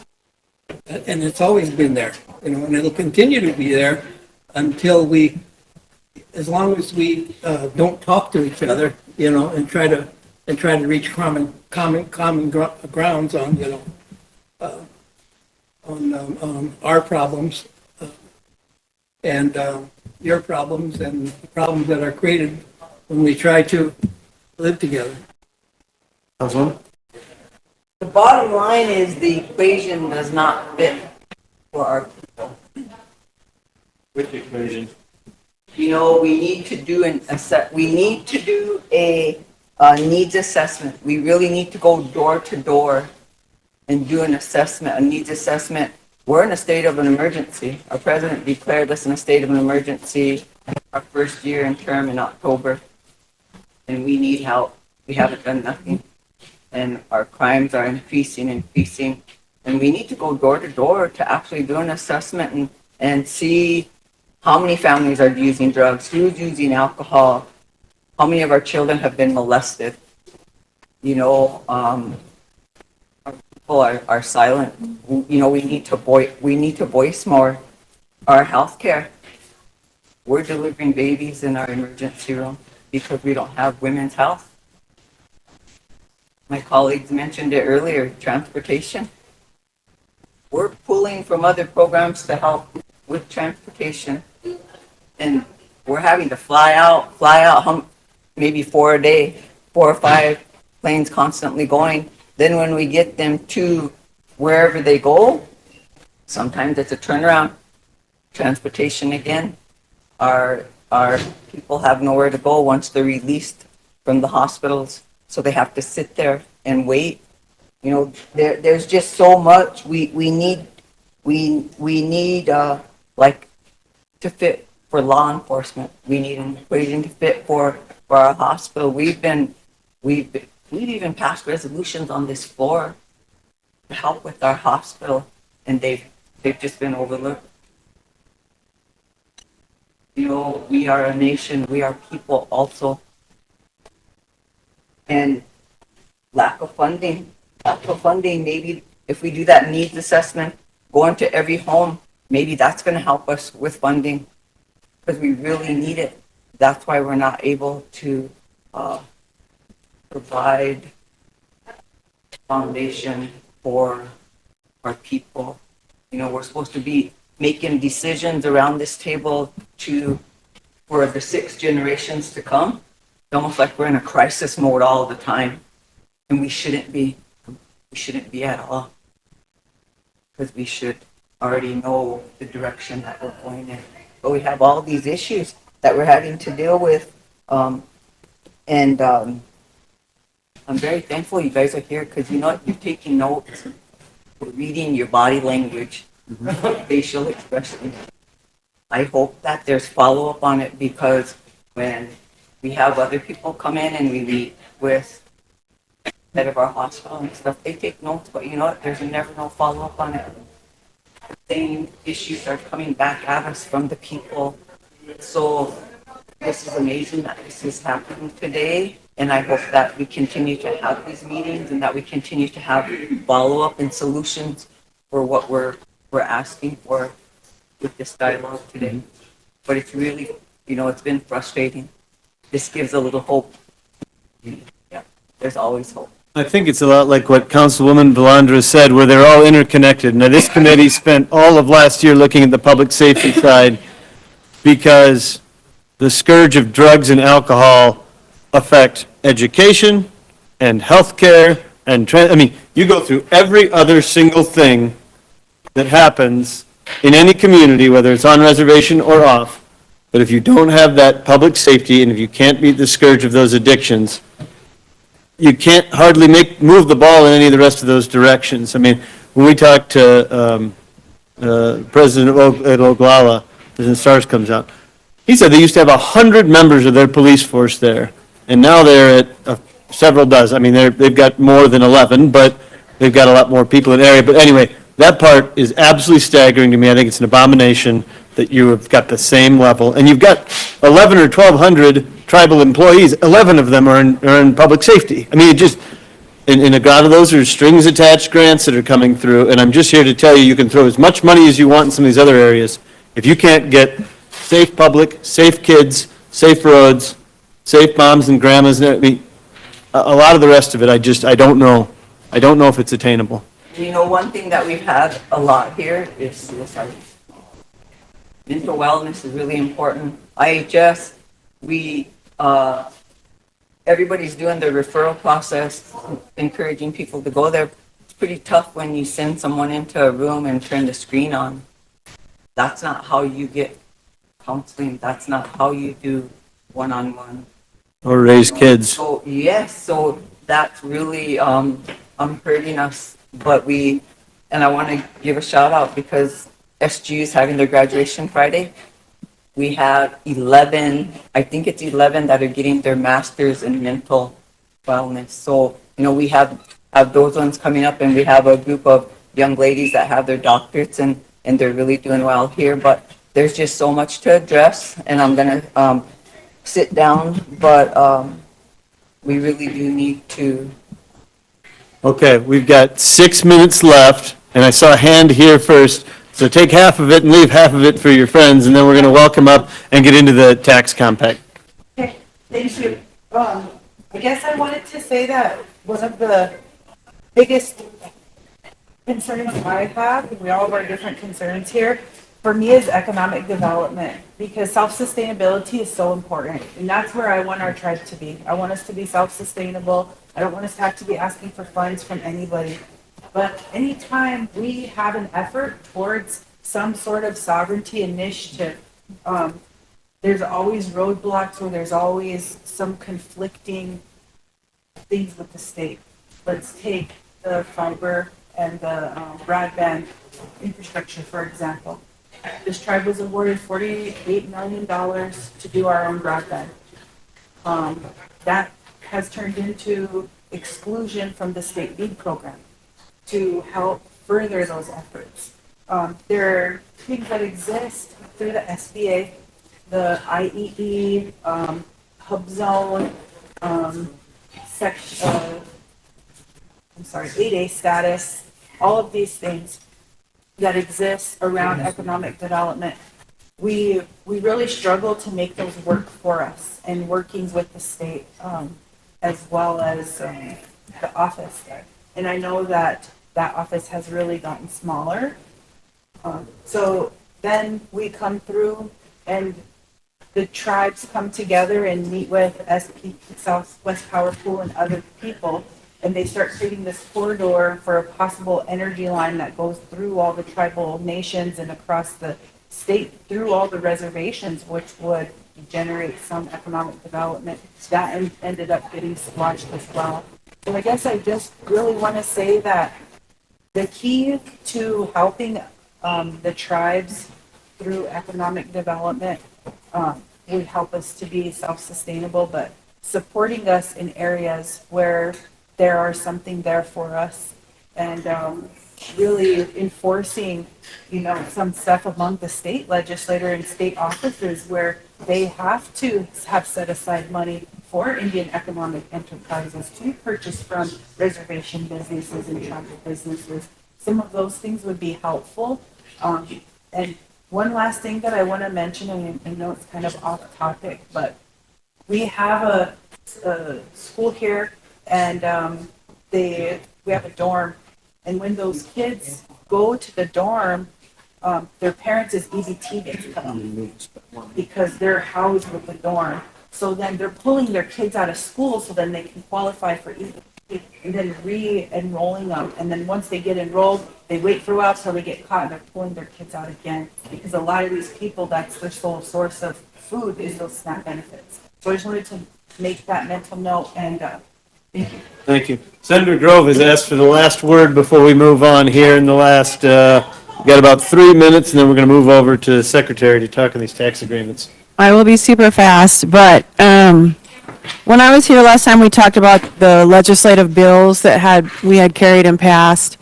And I want to say that I know we're from different parties, but when we had the most conservative legislature in years and years and years, we got a ton of stuff passed that was directly going to be beneficial to the tribes.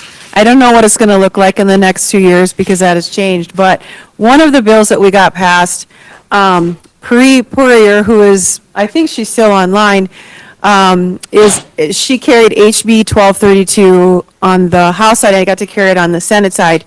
And so this deals directly with your point about asking permission or having conversation.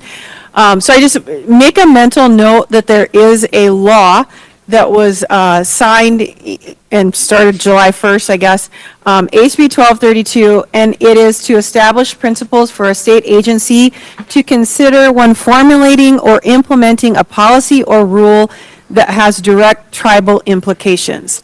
And so it is a law that says that the tribes should be directly involved when things are coming to pass that would impact Indian country. And so write that down, HB 1232, and it is law. So I hope that it helps.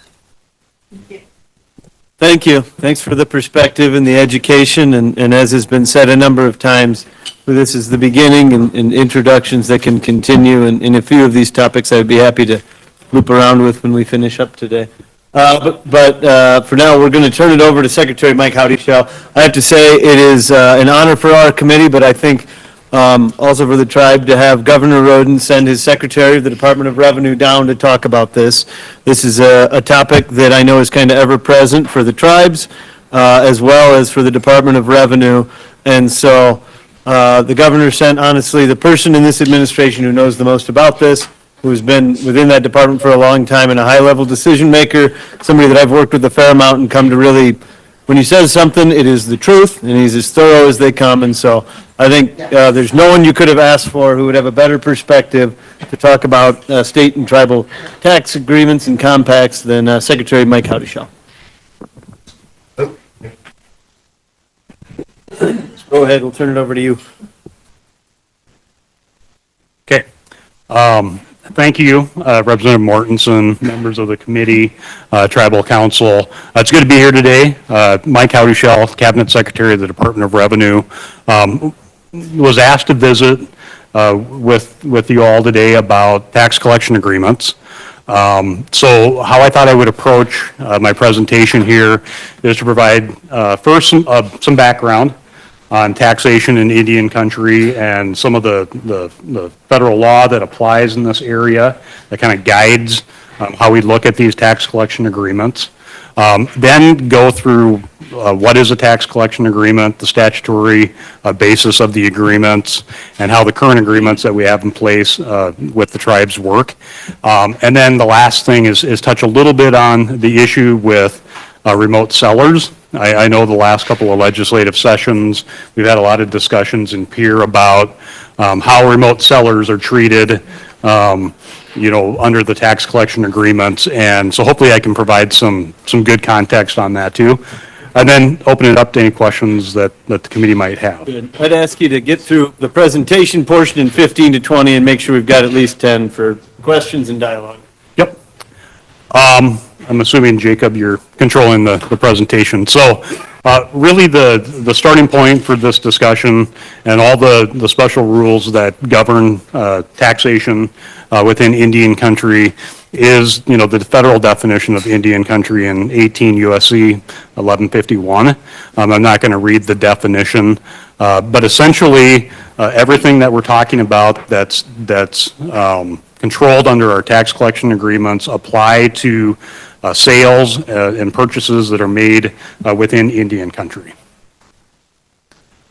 So there's really three general rules that we need to keep in mind when we're talking about taxation in this context.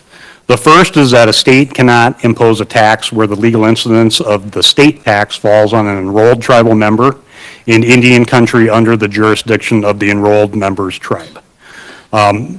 Likewise, a state cannot impose a state tax where the legal incidence of the state tax falls on a tribe in Indian country under the tribe's jurisdiction. That is based on federal case law. As most Indian law is, it's all driven by decisions of the U.S. Supreme Court and the federal district and courts of appeal. This is the Chickasaw case that gives us this general rule. The next rule is that the state can impose a state tax where the legal incidence of the state tax falls on a non-member in Indian country, except where there's federal preemption or where the balance of the federal, state, and tribal interests favor the tribe. And that's the Bracker balancing test. Some of you may have heard of that. That comes from the Bracker case. There was a couple of recent cases out of the 8th Circuit that involved this question of either federal preemption or balancing. There was what I'll call the Flanger 1 case. In that case, the question was whether or not the state could impose a use tax on non-member purchases at a tribal casino. In this case, it was in Flandreau, and the Eighth Circuit Court of Appeal said no. The state tax was preempted under federal law. There was a second case going on at the same time. That had to do also with the tribal casino there in Flandreau, but it had to do whether the state's contractor's excise tax, which is a tax on the contractor, who in this case was a non-member, could apply to improvements that were being made to the tribal casino. And the Eighth Circuit in that case said that the state tax was not preempted under federal law, and so therefore the tax could apply to that contractor. Then the third rule I'll just mention, tribal members that are outside of Indian country under the tribe's jurisdiction are subject to discriminatory state laws, including tax laws, unless there's express federal law to the contrary. So, given that context, and given the complexities that arrive when it comes to taxation matters, whether or not the state can tax a transaction, whether the tribe can tax a transaction. The solution that South Dakota has utilized for decades, going back even to the early 1970s, is the tax collection agreement system. And so state law authorizes the Department of Revenue to enter into these agreements with tribes. There's many benefits to these agreements. The first of which is that it generates needed revenue for both the tribes and the state. It simplifies compliance and administration of both tribal and state taxes. It provides efficiency and fairness for retailers that are selling goods and services in Indian country because it's easier to understand how the tax laws apply on any given transaction. And it treats both tribal and non-tribal members the same regarding what taxes they pay in Indian country.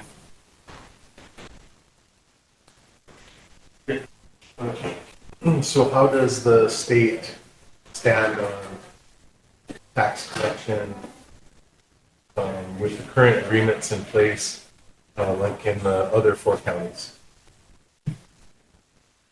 Millette, Tripp, Grady. But that has something to do with South Dakota v. Wayfair? It's collection on trust lines? Yeah, so the question is in regards to Indian country that may lie outside the reservation. It's Rosebud's Indian country. Yep. Because like we have a current tax compact with the state for tobacco, but we're not getting any collection from the taxes in those other counties. Yeah, so the last round of negotiations that the department had with Rosebud, we discussed the tribal housing areas in particular outside of the reservation on trust land extensively, trying to come up with a solution to ensure that we were properly capturing those. And where we ultimately landed was through the negotiation of the percentage share for the tribe in the agreement by adding an additional percentage point. There was, again, a lot of discussion about, trying to include those housing areas into the agreement area, and I'll talk about what that is here in just a minute. But at the end of the day, just for simplicity, we decided that just increasing the tribe share would help account for those transactions. Can I just say that a little simpler for myself to make sure this is right? Because it was difficult to figure out which house was and was not in there, you guys kind of, the two sides, came up with a percentage and then gave the tribe that rather than try to figure out every one. The tribe got more to account for that, but a percentage, but it's not exact. Yep. Is that right? That's correct, and I'll get to that here in just a minute. I think it's going to answer the question. If I remember right, our last discussions about this had to do with the GIS stuff.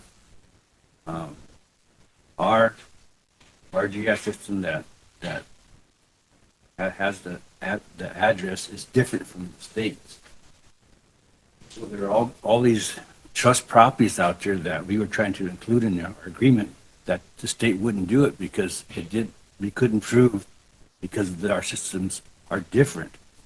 How do we correct that? Because that's not only a problem with our tax agreement, it's a problem with the mail delivery and everything else. So how do we correct that?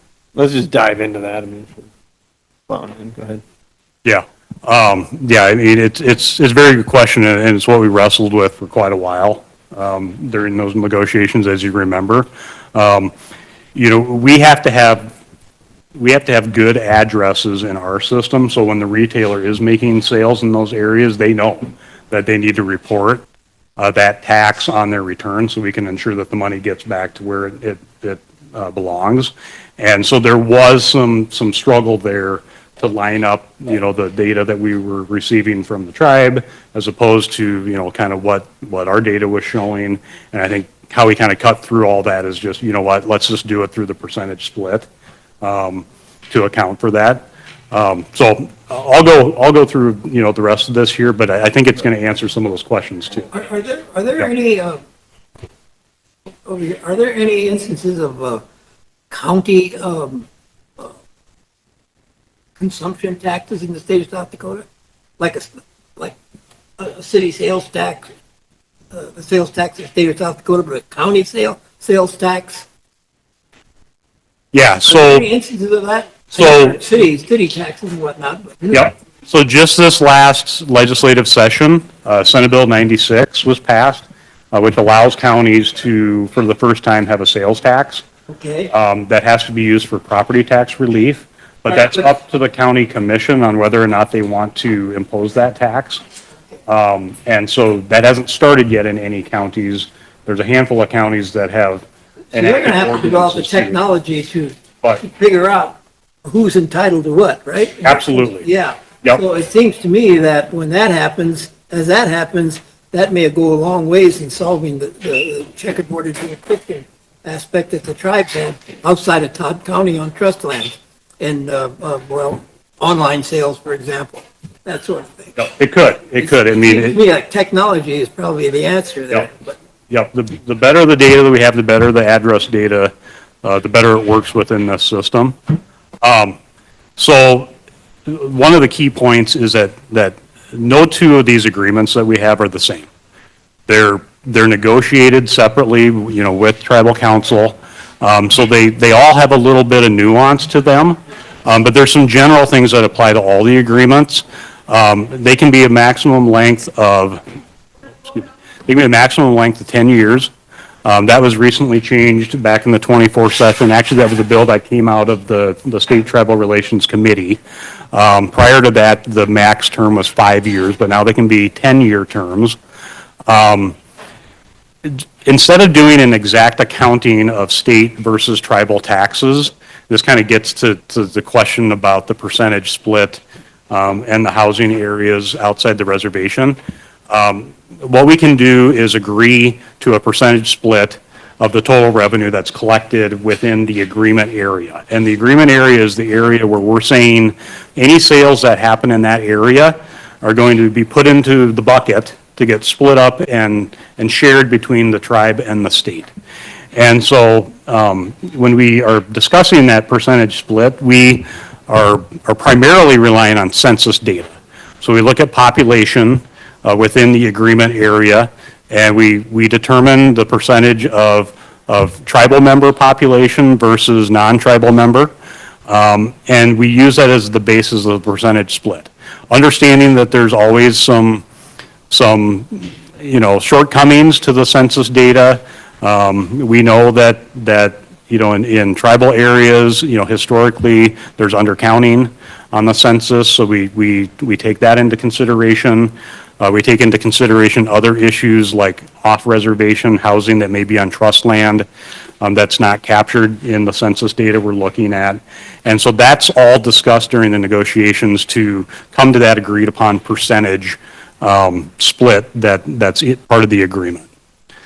One of the things that the statute allows is for the Department of Revenue to retain an administrative fee for our expenses.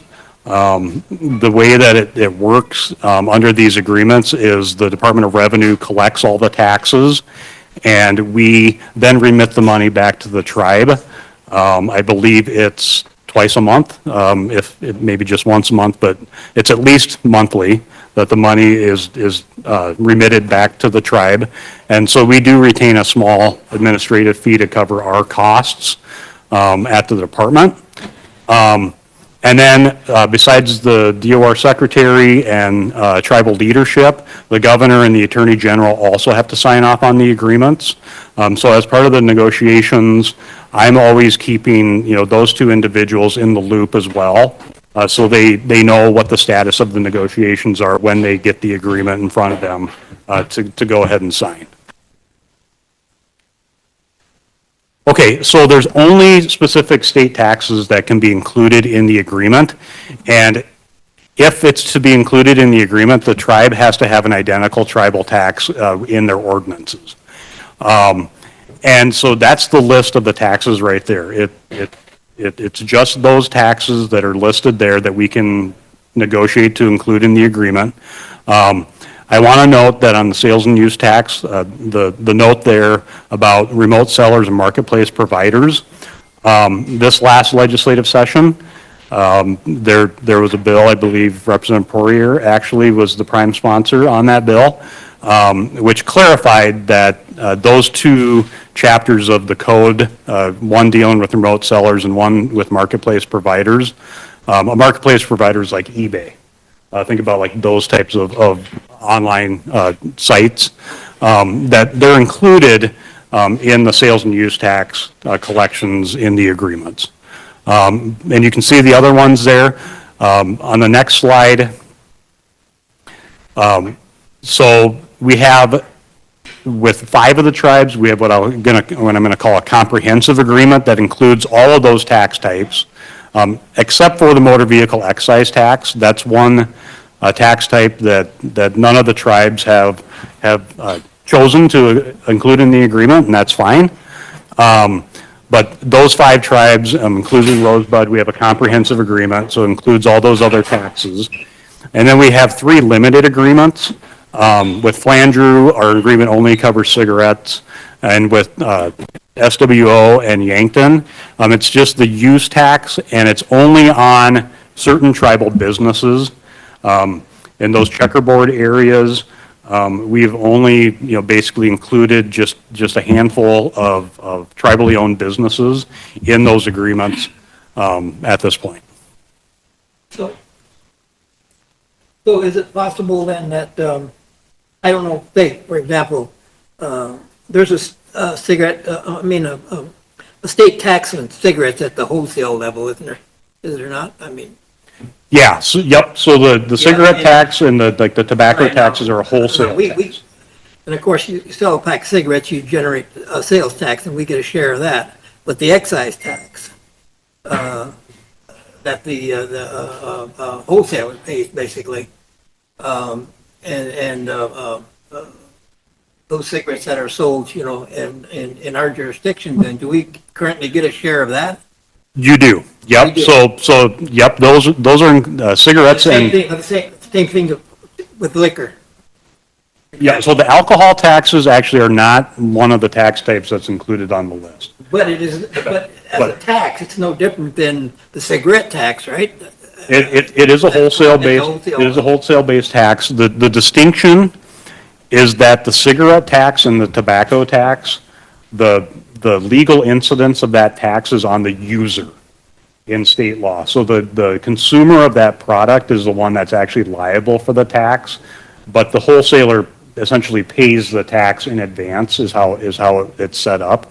So what happens is the tobacco wholesalers, they report to us quarterly saying, we shipped X number of cigarettes into the Rosebud agreement area.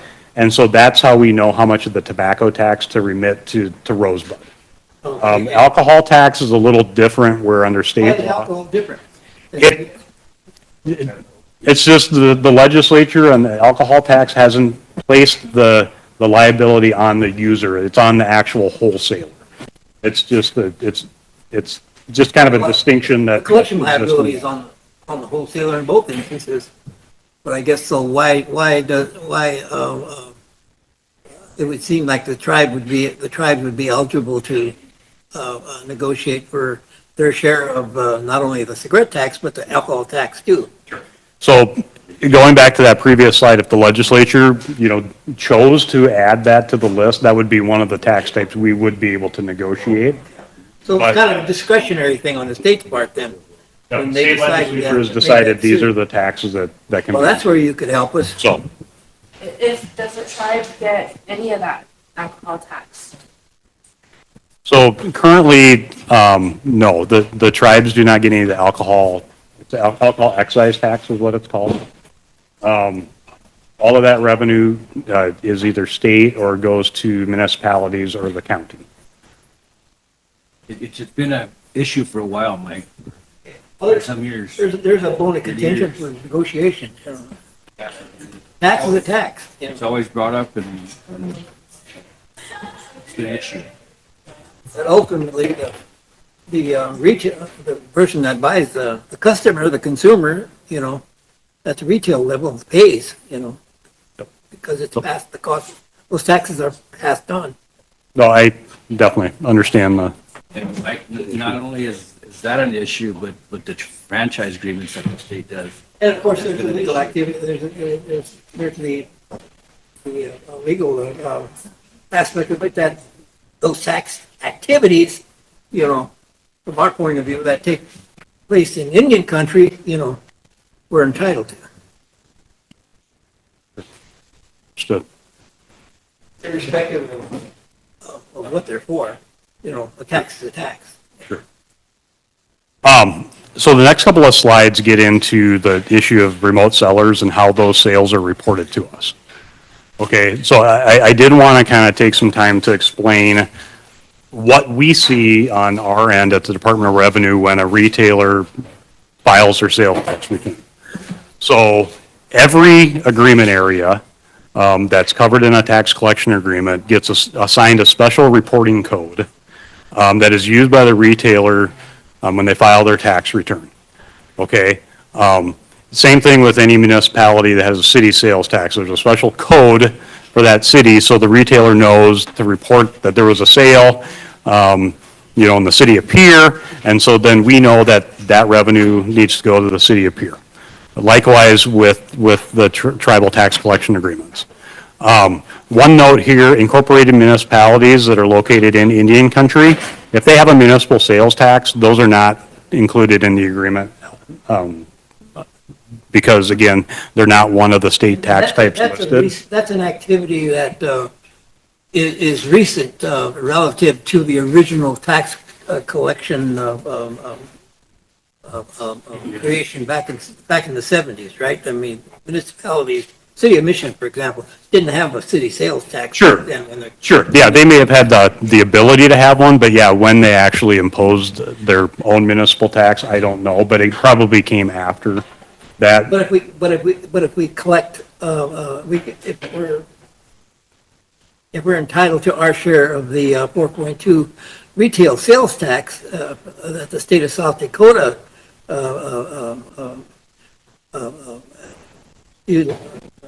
utilizes, then we're by definition we're entitled to what the city of Mission in this instance collects under their city sales tax. Correct? I mean, it's a matter of negotiation, but I mean, yeah. As far as entitlement, we're entitled to that too if we chose to negotiate it. I don't know, and I guess we would be negotiating that with the city of Mission. But then at some point, the state would be, involved in it on behalf of the city of Mission, I would think. Yeah, I mean, absolutely. I mean, that would be, something either, with the city to discuss. Again, under the state tax collection system, it doesn't talk about municipal taxes, so that's not something that we can't give the city's tax money away.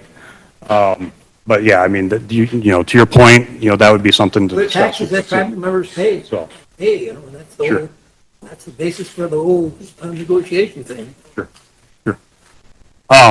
So this next slide, you want to go ahead. This is an actual tax return.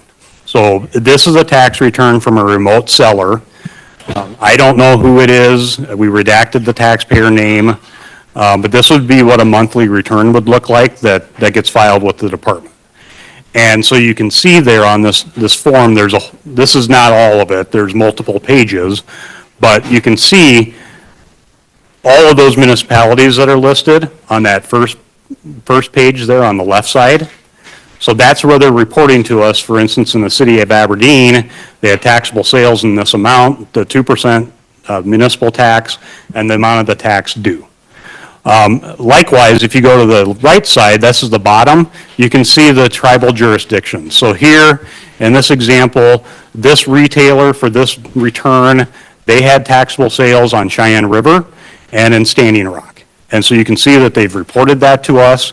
It's the 4.2 tax, which is the tribal tax rate, and it shows how much they owe for sales that they made into those agreement areas. And so that's how the department knows that, okay, for the Cheyenne River Sioux Tribe, when we send the remittance, they get, whatever our agreed upon, percentage split is of that revenue that was reported by that retailer. It's just one example. It's just one Go back to month. that for a second. Oh, sorry. So, it says 4.2 there, which maybe this gets at what Councilman was just getting at. So, in Cheyenne River and Standing Rock, the municipality's not getting any part of that 4.2. The tribe's getting all of that 4.2, right? They get the percentage split based on the agreement. Yep. Yep. And the So city whatever would be an additional to. So if you could see it, for instance, on Cheyenne River, So what I'm wondering about is Eagle like Butte would be there a you separate line item.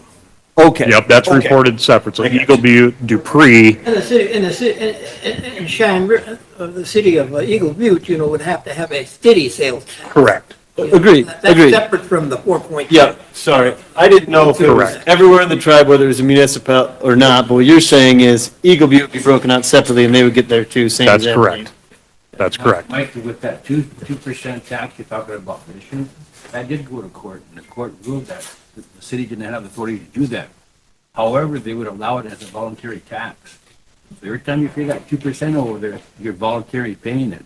Right, If you don't want to pay it, then you have to sign all these forms and Yeah, but- don't pay it. Yeah, and that's ridiculous. Yeah.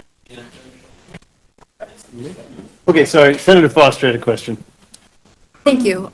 So is this compact exhaustive in the sense that it covers every type of purchase, or are there certain items such as utilities that are not covered by this compact? So it would cover anything that is subject to any of these tax types. So when it comes to the sales and use tax, electricity sales are subject to state sales tax.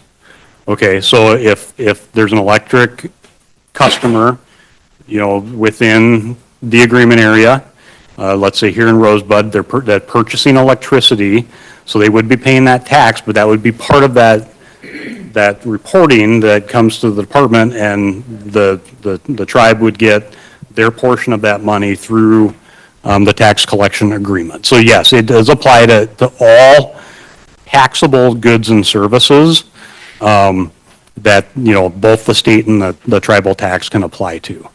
But it's only these 9 or whatever, right, that are on this slide. I mean, if there's a tax that's not on this list, you can't get into a compact for collection of it. That is correct. And when you were gone, we had that discussion with alcohol. Yes, I heard that, the end of that. And, Yep. and not only alcohol, and maybe Whitney can kind of help clarify this for me, but there are other taxes with like some of our utilities, phone companies like that. I'm not sure what they're called.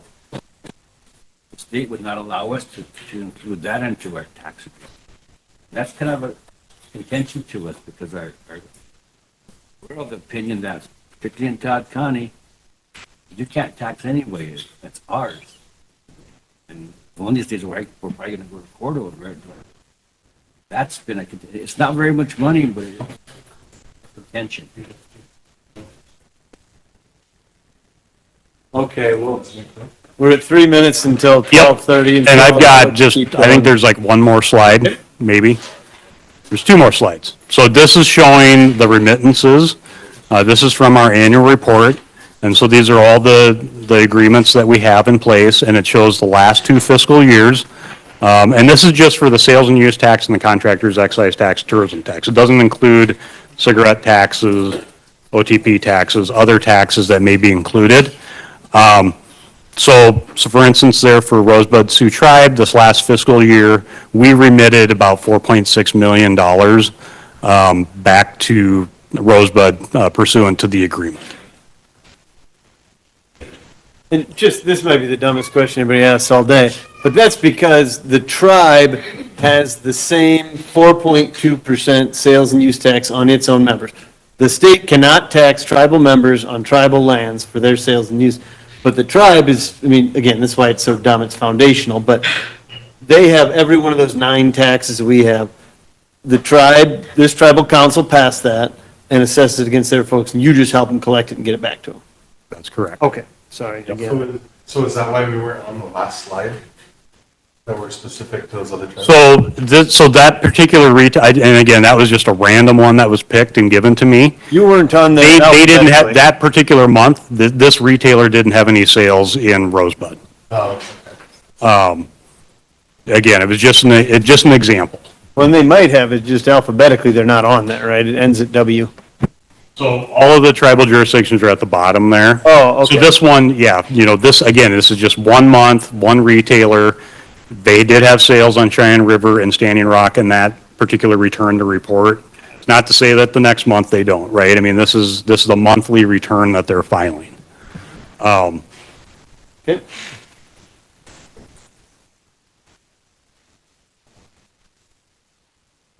Okay, the last point I want to make here, and I'll wrap up my presentation. We do have, there's certain types of projects that occur in Indian country, but they're not in an agreement area. And so they may be on some, trust land. So these types of things come up frequently with like Sisseton and, Yankton, Flandreau, where we don't have those comprehensive agreements, but I just wanted to bring this up. There may be certain types of projects that are exempt from sales use or contractor's excise tax if there's comprehensive and pervasive federal regulation on the project type. So for instance, tribal housing, tribal hospitals, schools, tribal administrative buildings, if there's any of those types of projects going on, and it's not covered by a tax collection agreement, the tribe or the contractor can submit a request for an exemption, and we get those very frequently. And so we review it and we ensure, first off, is it in Indian country? And then secondly, is it one of these projects where there is comprehensive and pervasive federal regulation of that particular type of project? And then we will grant an exemption from the state tax on those projects. But those are done on a case-by-case basis. In agreement areas, it's not an issue because those are already included in the agreement, and to the extent that those projects are being taxed, the money's getting split pursuant to the agreement.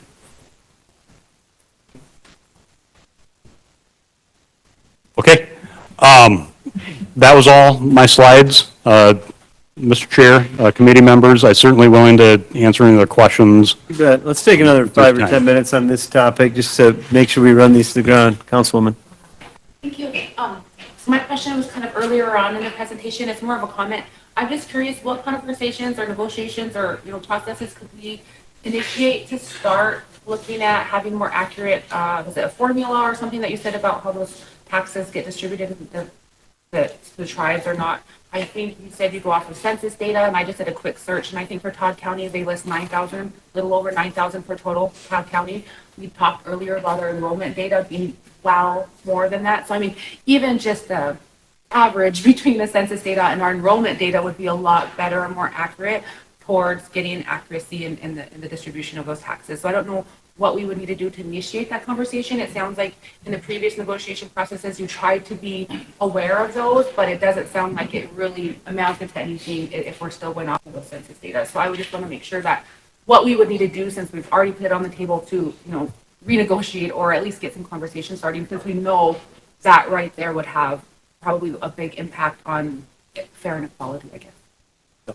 No, I appreciate the comment. During the negotiations, yeah, I mean, we're going to look at any data that's available, whether it's provided by the So did tribe. they consider the tribe's or- enrollment data in the past? It doesn't seem like it is, that's why I'm asking. Well, I mean, we do consider it, but we have to compare that based on, other data that's available, the census data, to make sure that, we're coming to, a fair determination of the split. But yeah, I mean, we certainly are open to considering any data that the tribe brings, in regards to the population, when we're having those discussions.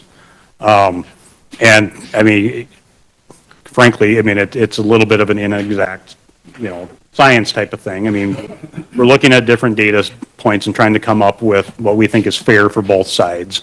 But yeah, if there's other, data sources that you want us to look at, when we're having those discussions, I mean, please bring those forward and we can talk I just about would it. recommend sources, since that's the most accurate data that we have. It's ongoing, updated. And we also, I heard you say it, and we're all familiar in this room that the census data are not accurate. So I just want to say that since we know that, we've stated that as fact, that we maybe would be a little bit more involved or inclusive of the tribal data. Thank you. So where are you at in the life cycle of the negotiation of Rosebud's compact right now? I want to say we're in, it's been within the last couple of years, I think we signed a new agreement with Rosebud.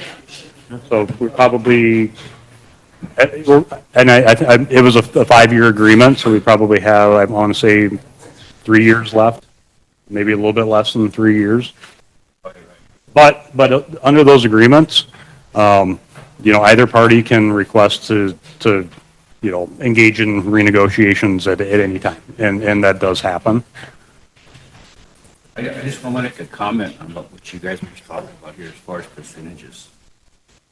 Our very first couple, maybe 2 or 3 at least, but not more, agreements, the language in there was a sales tax collection agreement. The state got a percentage of it for collecting the tax. That was the language in there. And that language was directly a result of Rosebud being connected from the R-42 tax.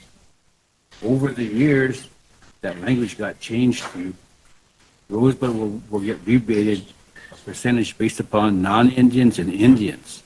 That was never the intent of this agreement. And so that's why every time we have a negotiations, I make it a point to comment on that. That agreement was changed without our concurrence to go from a percentage for collection to a percentage of Indians and non-Indians. And I just wanted to throw that out because it's still a contention of ours. Because we're still of the opinion that under Rosebud v. Knight, you don't have the authority to tax anybody in Todd County. That belongs to us. Right. And someday, if we don't resolve this, that's going to go to court. But I just want to throw that out. So There have been other decisions in other states, other tribes, but those tribes did not have a Supreme Court decision like Rosebud v. Knight that clearly identifies that. And I just want to throw it out. And that'll be in your compact negotiation, maybe the court.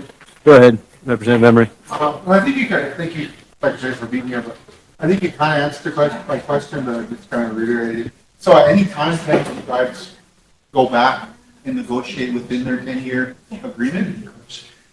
So, yeah, Representative Emery, yes, certainly.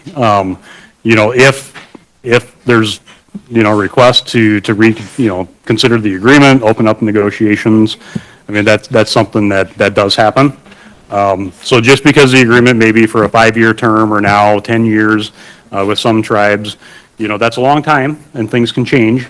So yeah, if during that, agreement term, if something changes and the tribe or the state wants to reopen the negotiations, we can certainly do that, and we do it. Yep, all right, last one. With tobacco tax, I don't have the agreement in front of us. I didn't know we renewed it from like 10 years ago. But does it say the tobacco tax will be collected and recorded from Todd County is what Knight case basically puts us down to. Or does it say all reservation lands? It says Todd County will be treated as if it was the original lands of the Rosebud Sioux tribe. We still have jurisdiction over those trust properties in those other counties, but Todd County is closed.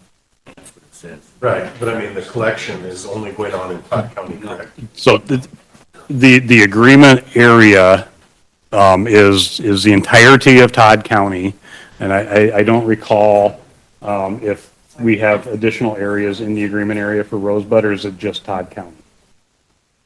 I think we have at least one additional area, if I remember correctly, and it might be two. I think there are, but I don't remember precisely. We may have some outside, areas that are included in the agreement, but whatever is included in that agreement area, which is described in the agreement, what happens on the tobacco taxes is the wholesaler submits a report to us quarterly, and it says, we sold X number of packs of cigarettes and this much OTP in Todd County, or the agreement area, right?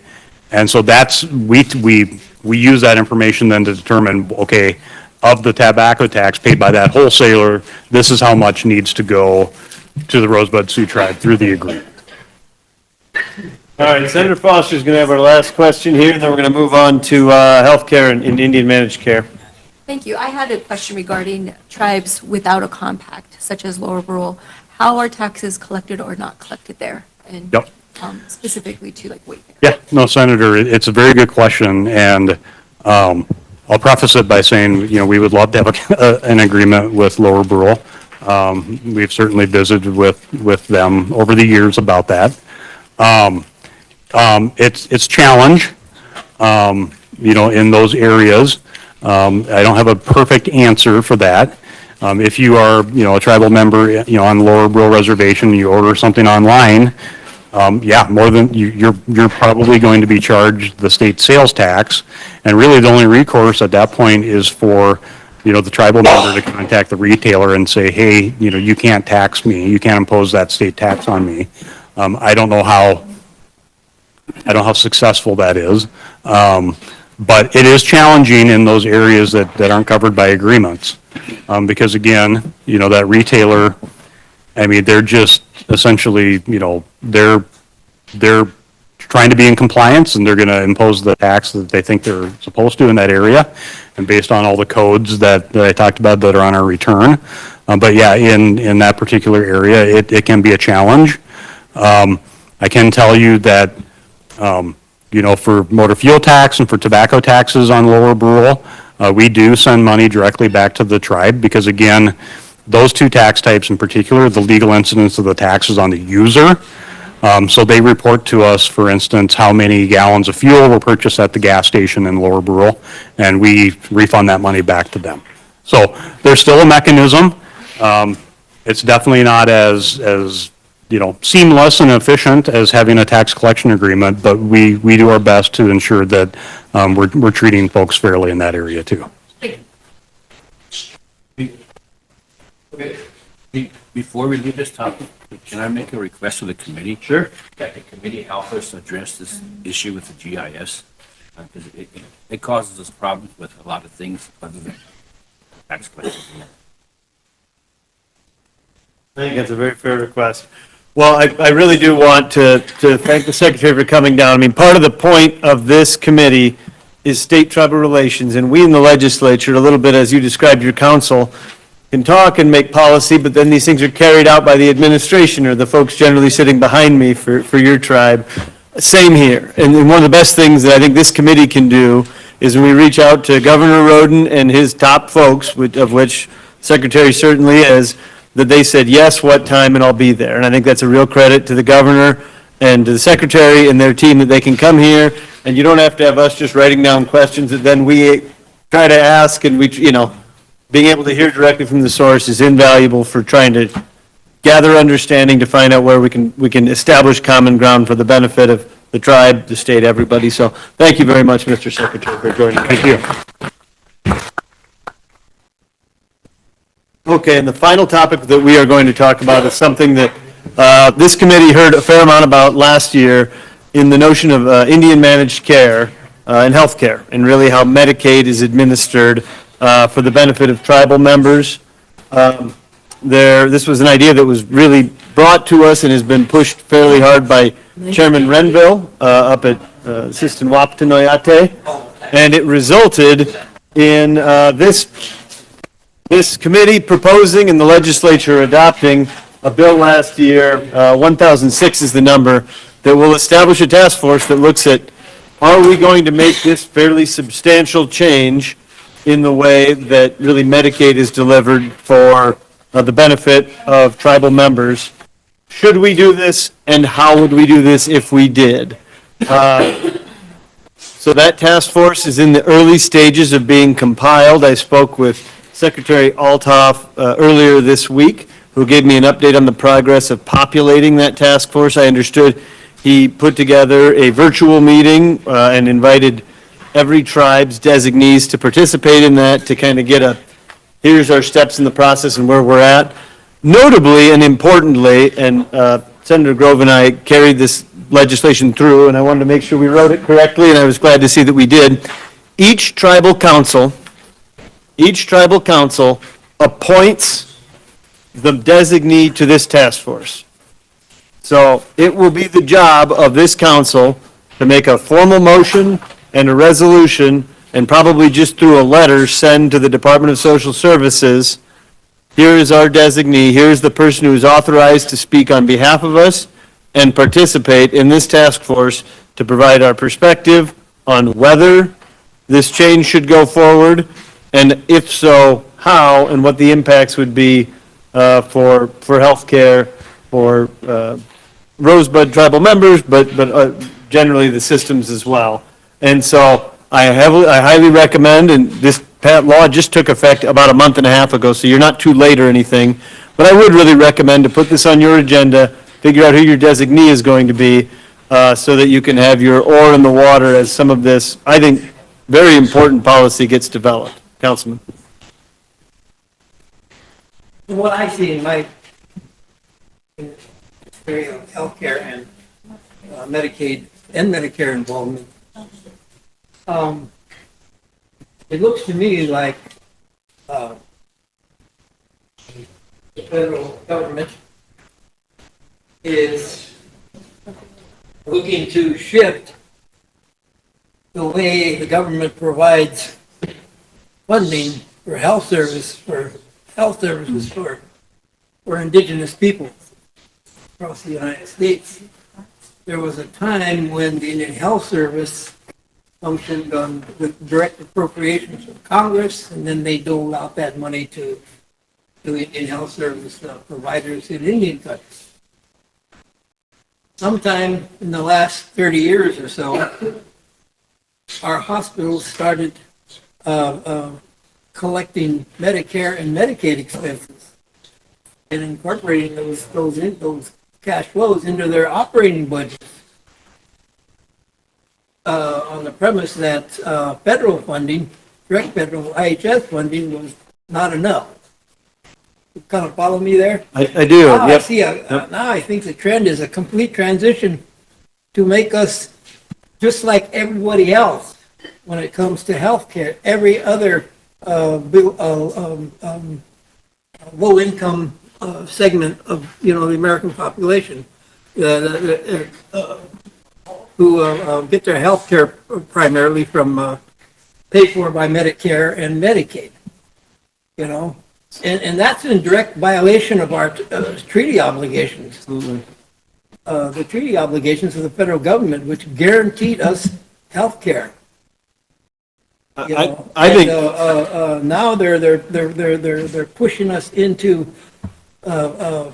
health care, government-funded health care, like every other citizen in this country gets, kind of get my point there? Well, I do, but I would say that this effort would be pushing in directly the opposite of what you're suggesting there, and I would ask Representative Emery to correct me to the No, I'm degree just that I'm saying, wrong. I'm just pointing out that, you know. Oh, yeah, I do, I mean, You go to the hospital up here, anymore as a tribal member, and if the hospital, our hospital will make you go to DSS to see if you're eligible for Medicaid, so they can collect, they can charge Medicaid for providing service to you. Now, this didn't happen 10, 15 years ago. You see what I'm saying there? I'll have to take your word on that, I don't It's a know. burden for tribal members, to have to go through. Yep. So what this is I mean, looking at I'm generally. entitled to, I don't mean to interrupt, but I'm on Medicare. Yep. And based on treaty law, I'm entitled to free health care.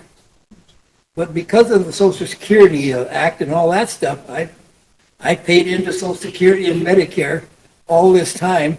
I'm now retired. I get Social Security. I pay over $600 a month in insurance premiums to have Medicare. I'm basically paying for my in the hospital, when they provide me service up there, they bill Medicare. So I'm basically paying for my health care when the government has a treaty obligation to provide it for me. You get my point? I totally do. It's a lock, stock That's treaty what's screwed up obligation, about there's the no whole doubt. picture From our perspective. Yes.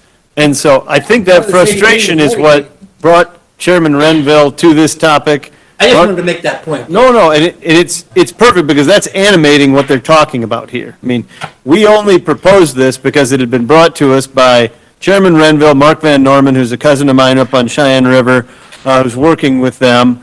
But it's trying to get it exactly that, which right now, there is kind of a mess in Medicaid for tribal members because they wind up being enrolled in traditional Medicaid as though they are non-tribal members, and they wind up in this kind of in-between status where you have to go get a waiver from IHS that they didn't have the right, anyway. So what this is trying to look at is more self-directed care through a managed care entity for Medicaid. So what does that mean? It means that the tribes that would sign up for this would wind up being enrolled in basically an Indian managed care facility. So it would be a managed care entity that has tribal affiliations and can make basically a healthcare plan that is tailored to meet the needs of how rural most all of our tribal populations are, but to make sure that you don't have to do that runaround IHS and back, and are you in partial state reimbursement on these?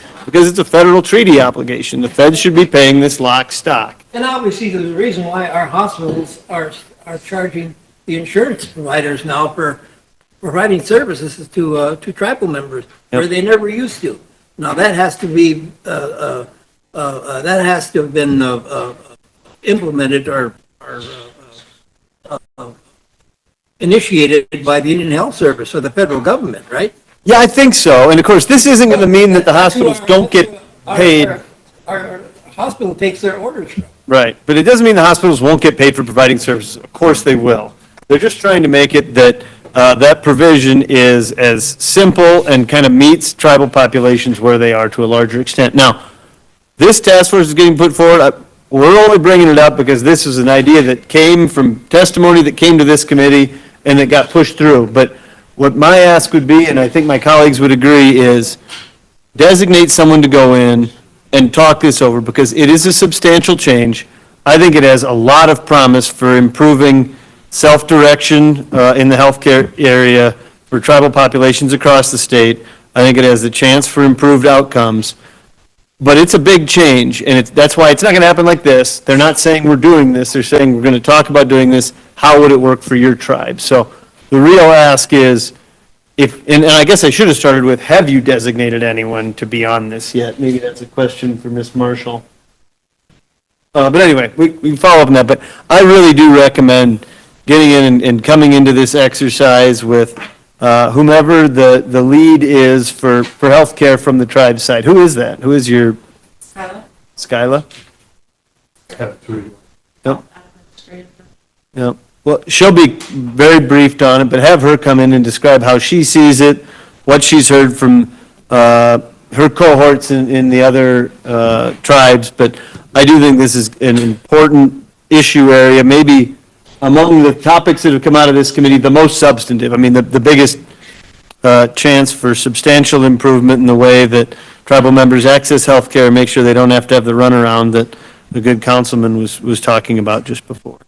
Anything you'd add on that? I know you're kind of. No, yeah, and I think this is actually a really good thing. This is something that will change what healthcare looks like in Indian country. I mean, it's going to be able to streamline how payments are made, and that intermediary that the trust state has within Medicare will be eliminated, and the Indian Managed Care Agency can set up those guidelines, and it'll create more accessibility to those members that are eligible for it, and it'll just give hopefully a better overall health care for all of those members. So it actually is a really good thing. There is other states that are doing it, and I always point to Arizona. Arizona seems to be the when it comes to Indian health care and how it works, they seem to be the forefront for that, and it works really well. I mean, they just initiated it just recently, as well as like within the IHS PERCTA, or what used to be called CHISDA, where I think South Dakota and North Dakota are looking at this, or IHS is looking at this to make South Dakota and North Dakota one big area, so that if you are eligible for PRC, if you don't live on the reservations, you'll be eligible within this. And so in managed care, this model will only help that effort so that more tribal members have access to that care, whether it's at an IHS facility or a non-IHS facility. Senator Grove, anything Adams? When we came here and discussed some of this before, one of the things that I was talking about, which probably deals exactly with what you were talking about, and it's sovereignty. So this does, in fact, as you stated before, it returns control back to the tribes it's Indian managed care. And so it is a big deal, and I would agree to appoint someone as quickly as possible so that there's a voice, from the tribe.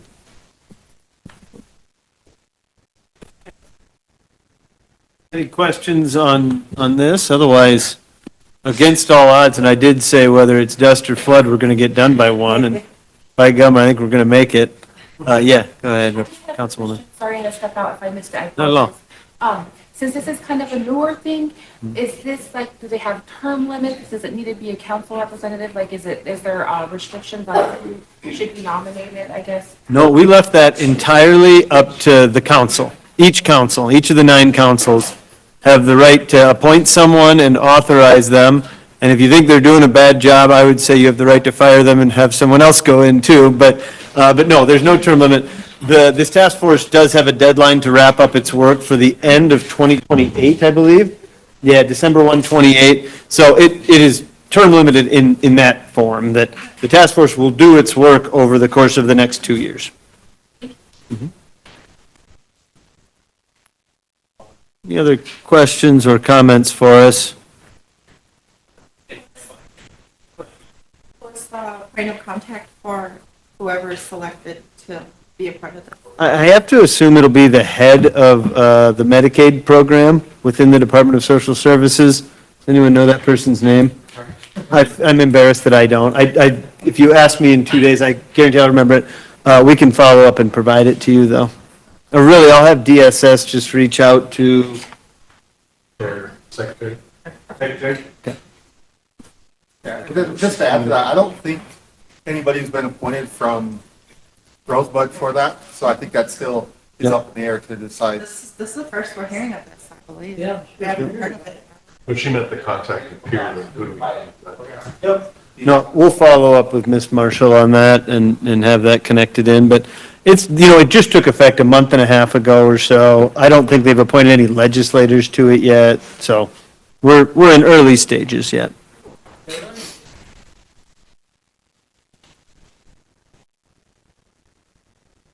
Okay, well, any committee discussion before we wrap up? Anyone on the internet want to say anything? That's a dangerous thing to offer, you know?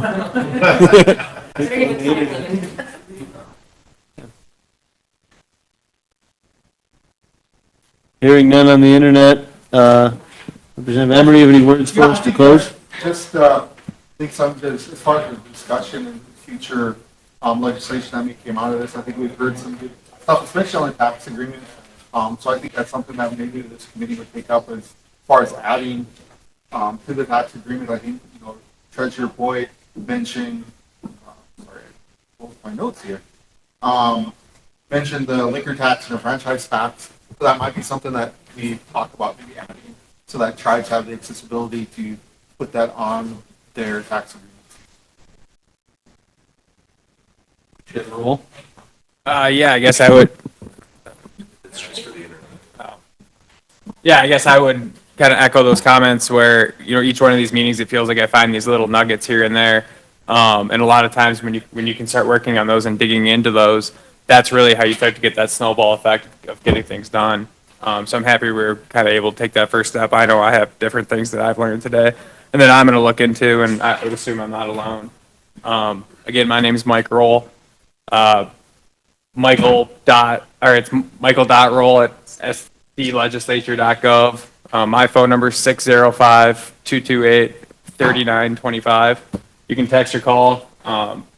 Like all of us and like all of you, we're just kind of normal people too that have day jobs and trying to do the best we can. So quite frankly, whenever we can communicate and educate each other, it just provides the best outcome, I think, for all of us. So just know whatever has happened in the past, we're focused on the future and we're focused on trying to get results, because just like you guys, we have constituents that care about tomorrow, not necessarily just yesterday. So thank you guys for having us. Yes, I'll echo that in wrapping up. Thank you very much. It's been educational, and to hear Vice President Whitepipe say that this is the first time this committee has been down and that we've been able to have this forum, I think it's something everybody around the table should be very proud of. I believe this is a first step. Like you, I'm a short timer. I'm headed to greener pastures, I am sure, out of this role, but thank you very much on this. I know that, I've seen the heart that you all have for the people and the people who serve your people, and getting to watch the way you honored educators this morning was impactful and just shows the priorities that you have that, again, I think really match the priorities that we have. I hope you'll keep lines of communication open. I hope that we don't get to a position where we, in the vein of silence, assume the worst of each other. I think that is us letting the people we're supposed to serve down, and know that it isn't just the 5 of us that are here or the 2 or 3 that are participating that are on this committee remotely. I think that many more members of the legislature are open to this sort of education perspective than you might assume, and I hope that we can each commit to taking the first step to trusting one another and believing good intentions in one another, because, as leaders of our various communities, no one's coming to save us. We have to go do these things ourselves, and we have to find the solutions ourselves. And so I'm just so grateful to have you welcome us onto your beautiful lands, and I won't keep you any further from the important couple of days you have coming up. Good luck to everyone around this table who is in elections that are on tomorrow. We all know how nerve-wracking those can be. The good news is you have fair coming up right after that to blow off any of that steam. So thank you very much. I would... Thank you so much. And we recognize that it's complicated, it is, but, and it's frustrating, but it's complicated, and we're not going to get anywhere unless what's happening here continues. It's well said. Yes. Just one thing I want to just kind of acknowledge the 2 other candidates are in the room, Mr. Bings and Mr. Bordeaux, who are both here as well. You bet. Senator Killer in your room as well. Oh, yeah. Pervasive. Okay. Well, I would entertain a motion to adjourn. I would move that motion. Second. Moved and seconded. All in favor, say aye. Aye. All opposed, nay. We are adjourned, notwithstanding Senator Bordeaux's out of line from the cheap seats vote. How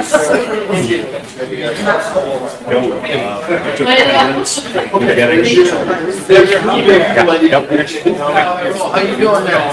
Hey, there's lunch over at the emergency. Oh, yeah.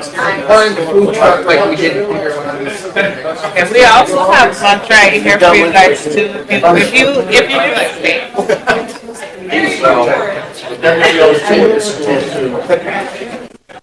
I'm running against my half hour, I've got about a half hour left. I do want to return in about the walk. I was a doctor.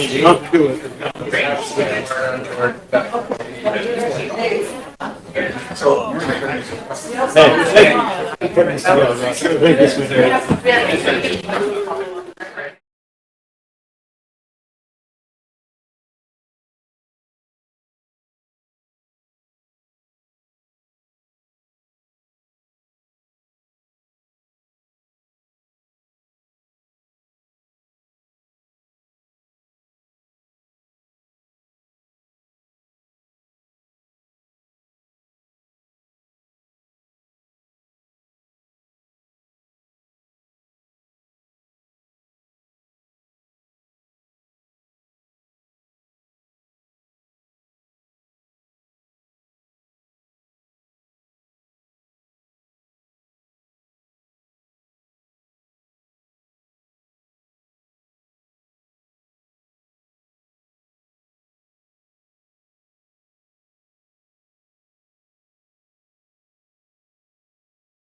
Jr. Up.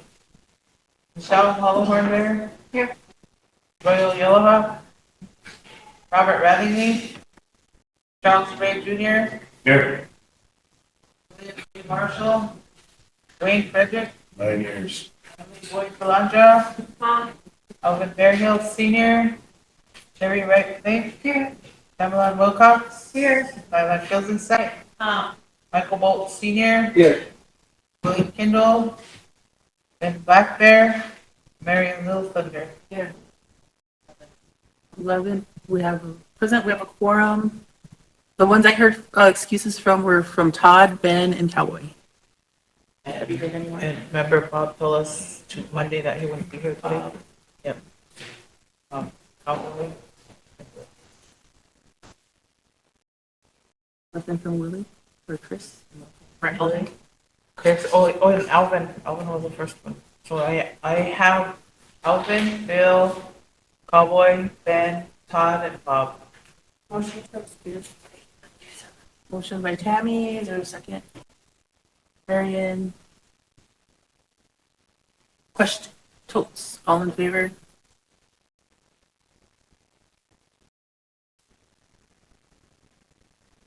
Opposed. 0. Not voting. 0. Motion approved. Okay, we'll go into the casino report. Gaming, was here, he did email report to everybody, but he had to take his wife to an appointment today, so. Headed out, so go ahead and, Okay, good. You want me to contract? well, once you go over the financials and your report, and then we're making. Oh, okay, good.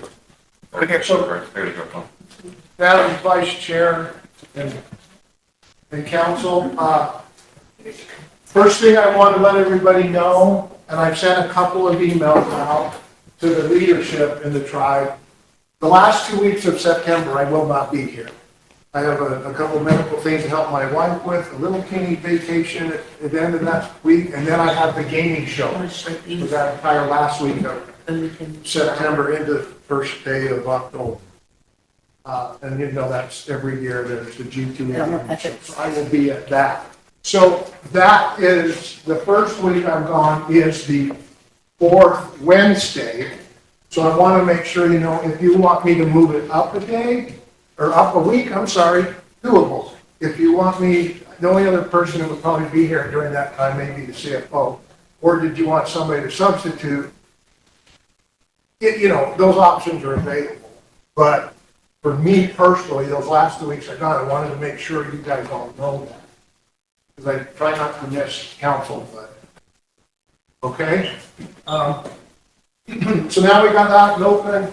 The bingo operations, we continue to have staffing, but we're doing better. I get a lot of phone calls from bingo players. Normally they're upset because we canceled it last weekend, but we are having a few staffing issues. We've got it resolved. Go ahead. Oh, wait a minute. I forget to do that. So you got your issues solved with your bingo person? So there won't be no more cancellations? I got half my Getting a lot of calls on. Oh, I get them. I know you do, you know, But I'm half solved. All right. We had 2 problems in a week. One person was out, medical issue. The other person, we had to terminate the other for no call, no shows. So when we're down to 2, we're in trouble. You know, we normally have at least 3 or 4. So I am trying my hardest to correct it. I'm trying my hardest to get good attendance. If not, I'll deal with it with a whole different group. But I do feel your pain. I do feel your pain. You're trying to. That's why I'm trying. In last council meeting, we'll post it on Facebook the minute we know it's canceled. You know, I have to tell you bad news as soon as I can. But if somebody no call, no shows me, and sometimes I got somebody that can help. Sometimes I don't. And I'll get into a little of that later. So, our operational challenges. Our greatest challenge right now, everybody, is staffing. Attendance and staffing. You know, this place is on a lifeline. Does everybody get that? And all it takes is one guy to trip over the cord and unplug it and we're done. You get that? I need people to show up and do their jobs. So as you're going to find out, the restaurant is currently closed. I brought a guy, college educated out of UNLV, college chef educated, worked about 15 years in the industry. I brought him in to train and to help that kitchen and to go strong for 2 months. I couldn't get people to show up. He would drive to their homes to pick them up. They wouldn't come out and go to work. So I have since we had good mutual agreement. He left because there's no sense me having one guy in the kitchen that's there to train people and nobody there to train. I also have electrical problems in the kitchen that I'm repairing. We have some kitchen issues. I need a new dishwasher. We made repairs, but it didn't hold up. A couple other minor issues. I needed to close it because the electrical was blowing breakers all the time. And every time it blew the breaker on the deli station, that keeps, a little bit of hamburger, a little bit of stuff, a little bit on your trim. Every time it blew it, it's $1,500 we threw away. And we're blowing it 2 and 3 times a week. So I have to get all the wire rerun, okay? So I've got half of that done. Once I get all that done, the kitchen will open as an entirely different operation. It's going to be more of a snack bar, air fryer, where anybody can cook, not cooks that are on grills that are doing all this stuff. It's going to be a simplified food operation that only requires one person. I can't do buffets anymore. I can't do it. Just don't have anybody there to cook. You don't show up at noon and put the prime rib in the oven, buffet ain't happening. The only guy I could get to show up at noon was the guy I hired from me. So that's where it is. Whitley audit. We just finished up our yearly internal audit for mix and ticks. End of the year, we do the financial one, right? We had 2 auditors here from Whitley for 3 days. As you will see on one of the handouts I gave you, last year's mix violations and tick violations added up to 65. Okay? Which is pretty much a record for Whitley. Okay? This year, I've had John Houlihan, assistant GM. I've had Donna working on it. I've had great help from the accounting staff, James and Schwab, Marcus in marketing. This year, you have a copy of our violations on the top of one of the 2 handouts I gave you. And as you'll notice, you know how many we have this year? 9. Half of those 9 have already been resolved. I don't think you've ever had an audit that clean. So the group that we have doing that casino and running that casino is doing a good job. Count me out. The rest of my team is doing great. Okay? We're putting you in a position to be successful. Marketing update. That's the second page of that same handout that had the violations on there. We did a 3-month blitz. The goal was, when I brought John in that had all that corporate marketing experience, was to go hard for 3 months in a program and let's see how high and hard we could push our numbers. You'll see on there's an anniversary, 32-year, on the 5th, was it the 15th? Yeah, August 15th. The promotion was very successful. Brought in incremental play, new people. Bottom line was, it was very successful. Kept players on the machines, top line performance generating incremental business without cannibalizing surrounding days. Sometimes an event will just all free up to one day, but you're taking away from days before and days after. That makes sense? They all stayed the same, but we made an increase. You will see that. You'll also see on the third page of that handout, behind the marketing, what our slots did for the 3 months we were doing this. And as you'll see, we increased over 2025 every month. There's 1 month in red where our coin in, our handle, that's our volume, dollars going in, was a little bit low, but that last year they had a free play. that drives Point up, it actually doesn't drive revenue. And so you'll see we beat them in revenue the prior year, but we were a little low on Point but you'll see my notes. Okay? So that'll explain those 3 pages, okay? The rest of the financials we'll get to at the end. Open items, still working on the sewer EPA. I submitted a letter from Shorty and Beckerman. They prepared an email letter for me. I submitted that to the EPA group. I haven't heard anything in probably 3 weeks, 4 weeks. I'm not going to bug them. We're still testing and doing what we're doing. But everything that has been requested from us has been submitted. We'll see how that works. Love to get rid of that. Let's talk about the hotel for a minute. We just got a letter from Choice Hotels for an audit back to 2019. A long time ago, a lot of hours to do.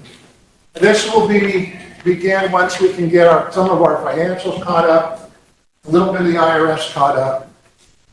I want everyone to understand what I'm doing in the hotel. I got here mid-December. Nothing at all was being paid to Choice Hotel. So a couple months in, I talked to everybody in this group. The goal was, with the hotel, is to say, hey, I'm going to try to get out of that franchise. Couldn't happen. I couldn't pull it off. So there's 2 bills from Choice Hotels. One bill is your fees, room fees. There's a little room fee for the software we use, and then there's another percentage, adds up to 9%. We have to pay that for every day. Okay, that's how we're in the network. You can make a reservation. So I make a reservation. All that stuff is part of their network, right? So we're a part of that, and we have to pay for that. The second thing we have is fines for things we've done wrong. Okay? I took care of problem number 1. I told Choice Hotels I would go back to October 1st, start of our year, right, our fiscal year. I would pay all the fees and royalties for every room we rented from that day to now. And I will continue to pay that. Understand, that's fees, not the fines. Okay? I will pay fees because if we rent a room, we owe that. I agree with that, 100%. Fines, $140,000 right now.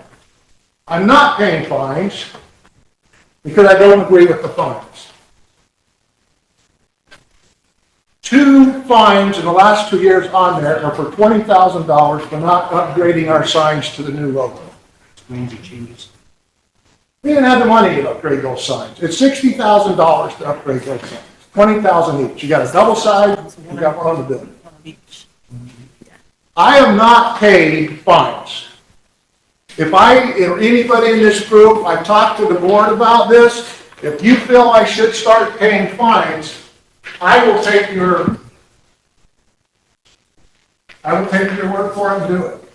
I don't agree with the fines. We're getting $750 a month fine for not having fast enough internet. We've already provided them the speed of our internet, and it meets their criteria, but they still continue to charge me $750. You understand where I'm going with this? We rent a room for $100 a night. If they get a complaint, guess what my fine is? $150. You understand that these fines are just egregious in my opinion. I'm not doing it. But we just got another nasty letter. I've got them 3 times since I've been here. You're in default. We can shut you down. We can do whatever. For the fines. Not the monthly and rooming fees that I'm paying. It's for the fines. If anybody in here that pretty much across the board with the board, I said, no, don't do that. I need to negotiate it down, then we'll call me. But I want you to know, there's 2 differences. One's dangerous that I'm doing, not paying those fines that I don't agree with. The other one is I am paying the room. Everybody understand? So if it gets shut down because Drew did something, it's because of the fines, not that I'm not paying fees. I went all the way back to October 1st. I backed Can you it, pass those out yet? not yet, which was the right thing to do. Yeah. Okay. Any questions? Let me know. Hotel, the water heaters went out. All you need to know is there's a bunch of them down there. That was 25 grand. I wasn't planning on it. Fire protection system. We are down to the final 2 phases in the water vault in the back of the property. A lot of pipes been replaced, 2 pumps have been replaced. We're down to the big fins, those big, I don't know what you call, big turbines. Impellers. Aerators? Yeah, is that what they're called? Yeah, their turbines are pretty big, not the pumps. So we're down to that. It's trying to tear them apart and fix them, because if not, those are expensive. Okay, but we have made a lot of repairs, probably for right around 50 grand so far. I expect to be in this 100. So I'll kind of keep you updated. As he gets parts, he bills me. We're moving forward, but I still got ways to go, guys. But that's the update. Any questions on that? Hit me. You have this old contract? Operations, our casino's hot. We are struggling with the 2 big air handling units on the south end of the building, the big bulky things you see on the building. They're air handling units to cool the air. They're not air conditioning. Okay? I'm done spending money on it. It's a joke. We did find rooms, some in the attic area. We found some in different areas going to different vents and different rooms that the actual ductwork has come apart. So we're actually cooling the ceiling more than we're cooling the casino. But I gotta tell you, say the word cool and those units shouldn't be in the same sentence. I'm trying to get through this year, and then I gotta get a unit on the top that we have in bingo. And those were about 35,000. Okay, you just gotta do it. I'm done spending money on it. There's air handling units. I can't do it anymore. They just don't work. Okay, so contracts have been executed. I've got 8 new slots on the floor. 6 of them working. 2 are having a few hiccups with it. Remember, I was going to purchase 4 from Aristocrat, 4 from Light Wonder, and 6 from IGT. And we threw out 25, 31 old games. So anyway, we have all 4 machines on the floor. 2 of them are still struggling to get working, but doing great. And it's new games. There's somebody in the seats all the time. He's been one of them.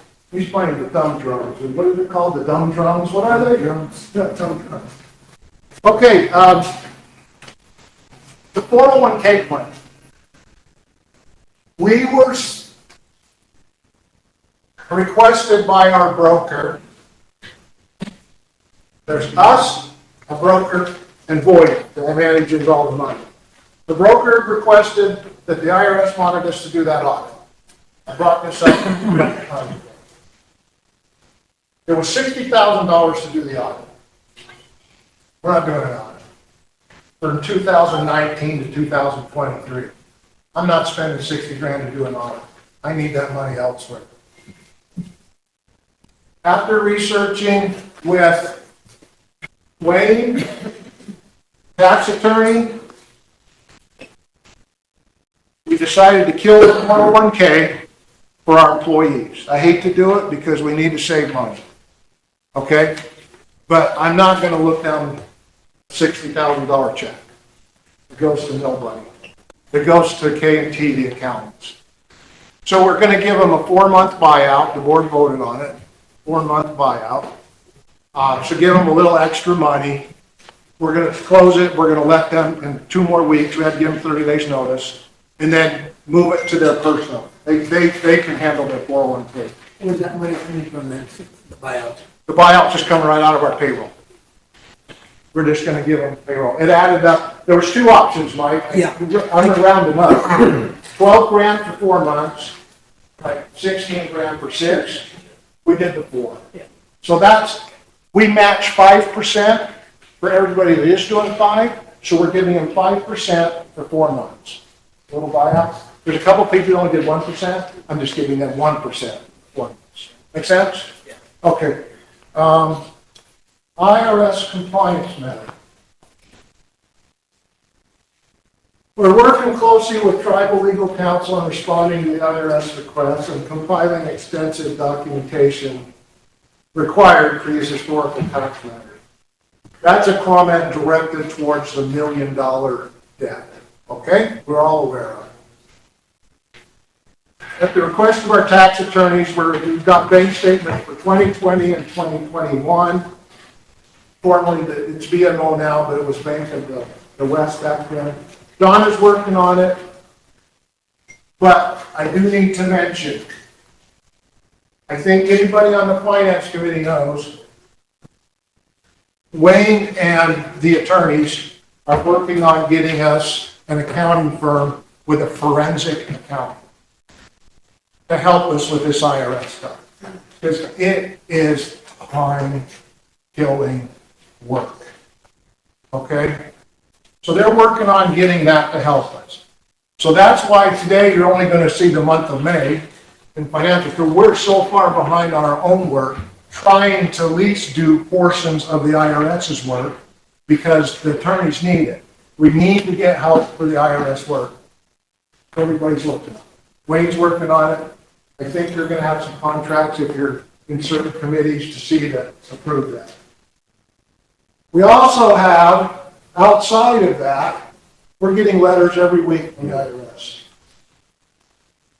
We have audits for missing payroll tax filings, underpaid payroll taxes, historical payroll tax compliance issues, Form 8027 tip reporting for the year 2023, which is reporting? What? What kind of reporting? Tips. Oh, tips. Tips. Oh, tips. Yeah. Yeah, tips. Tip reporting. So apparently you didn't get calculated right, turned it to the IRS right. I don't know. That's why they audit. They said, we'll let you guys go redo your work and then we'll see if we like it, right? So again, I hope some of the forensic accounting can help me with some of this because we're never going to get out of the hole we're in right now. It's bad. Donna worked all day yesterday until 6 o'clock this morning just to get you those financials, an all-nighter. Okay, so it's tough. So refresh our memories on the tips. Yeah. Refresh our memories on the tips. What is our responsibility there? Well, as far as the IRS is concerned? I thought the tips are normally between the employee and their tips and the IRS. Their responsibility report and all that stuff. No, it goes What's into our responsibility? What part do we play in? It goes into payroll, Mike, because look, sometimes tips at the, let's call it the restaurant and the buffet, are on a credit card. Right. They said just add $10 for a tip. Oh, I see. That's got to go back into payroll. Right. Okay? That's got to be calculated on a weekly payroll sheet. There's a tip sheet every week. Yeah. Does that make sense? So it does flow through payroll. So it is the electronic tips then? Yeah. That are the problem. Okay. You're supposed to, again, there's a couple areas that bingo, they get cash tips, but we're supposed to still turn them in before them and stuff. You get my point? Yeah. So there is still some outlying areas. So a lot of it's electronic, but a little bit at the bar and that's. We can't get away from electronic. No, and the cash is cash, but you're still supposed to report, Mike. I know. Now, this year is a little different because of the tax on tips, but prior You year. can lie about the cash. And the tips, I mean, electronic payments. Who, me? Yeah. Well, I'm just saying. Yeah, Well, you can. Yeah, you can fudge. You can fudge, Mike. Let's say fudge instead of lie. So anyway, yeah, yes, sir. But yeah, it still flows into our payroll. Okay? So, there you go. All of these are paid through payroll. Okay? A lot of that issue. So, let's jump to financials. let's finish up with some good news, all right? We're done. You guys can go enjoy your day. Everybody, if you've got a copy of the financials, meaning the 2 pages of the Rosebud Sioux, right? Everybody's got it. Remember 2 things, and waiting for Mike to ask me. Reminder on 2 things. We have EBITDA. Michelle has a question. Oh, sorry. No, I got that figured out. I'm gonna have to. I just have a question before we go on to the financials. I have received some concerns from some people that are asking when we're going to start back up Texas Hold'em tournaments. Jumbo poker. Yeah. All right. I didn't hear you speak on it. I was waiting to hear, so I told him I'd bring it up. Okay, well, we do have an Ultimate Texas Hold'em machine, but you're talking about poker specifically, right? Yeah, the table game. Okay.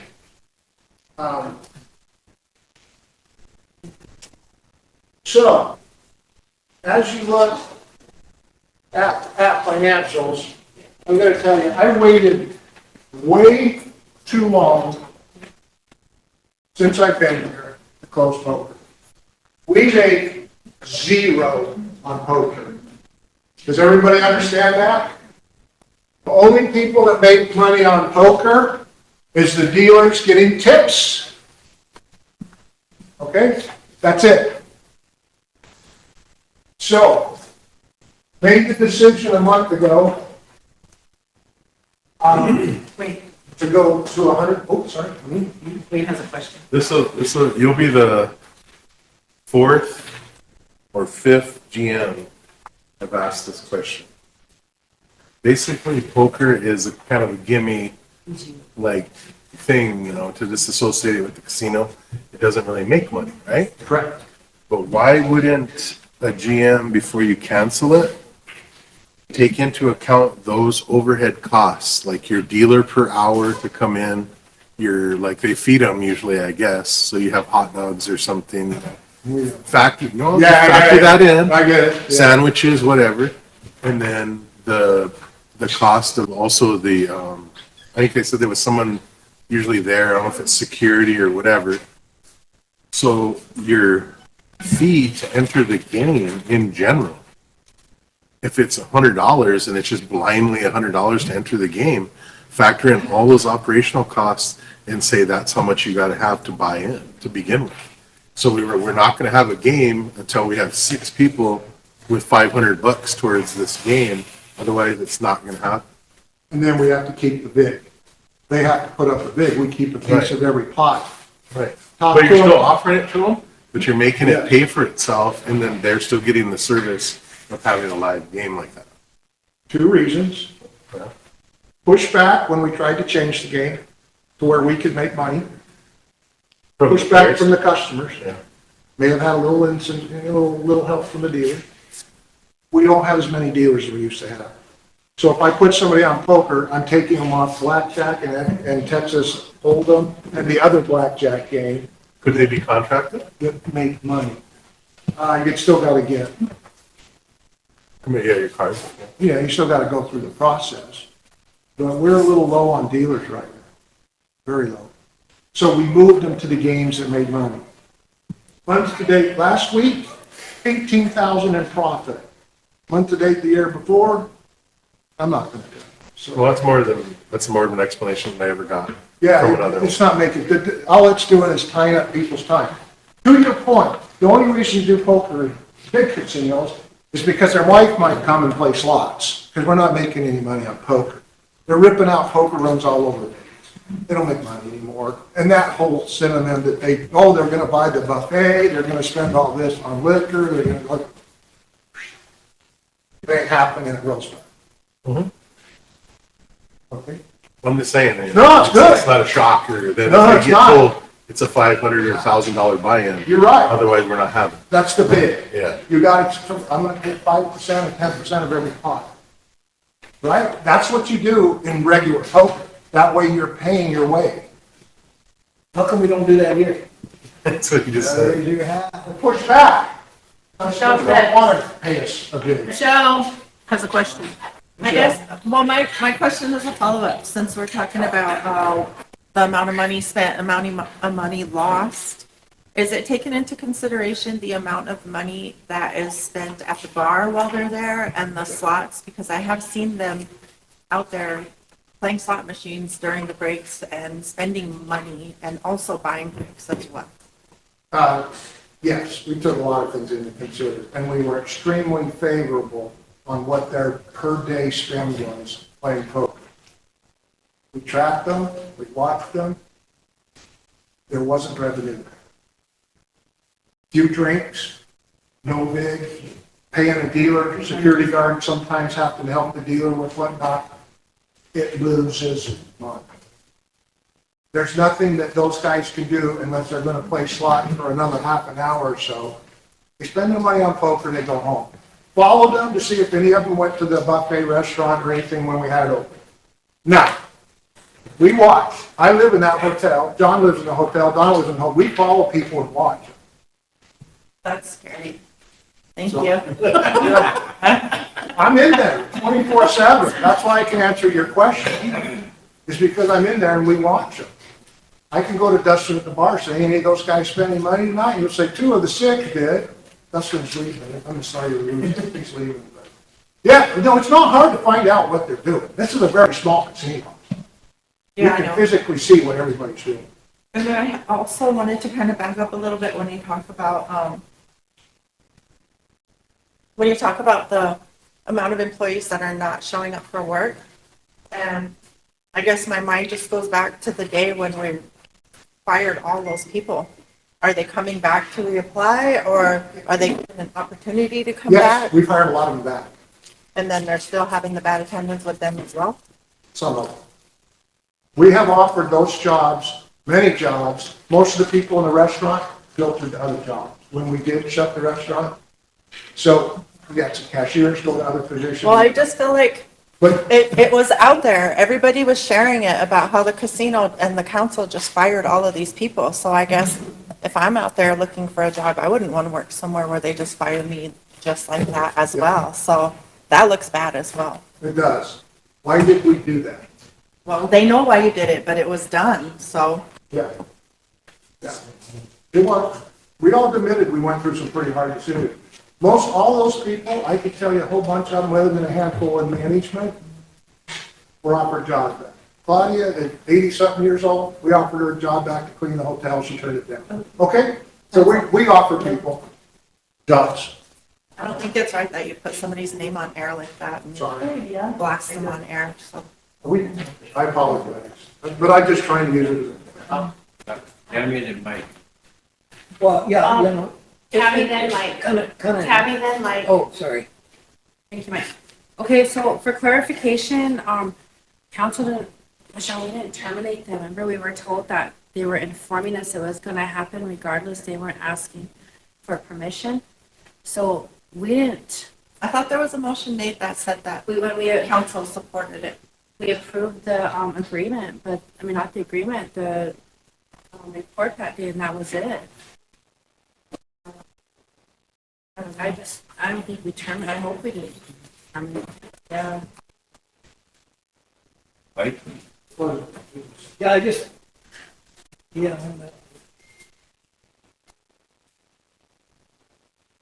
Comment, you know, and I'm sorry, Michelle, I don't mean this as a, you know, as a, I get you, I don't mean that at all, but I'm say what I'm gonna say because of your question, I'm already you know, about the employees and whatnot, you know. And I think he's got, you know, he's just expressing his honest frustration. I don't think he's fibbing about it, you know.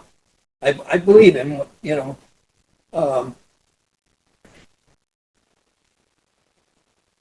That is a legitimate problem, you know, and we all agreed that what had to be done when it came to the layoffs and stuff, unpleasant as it was, you know, there was no other choice. We did it, and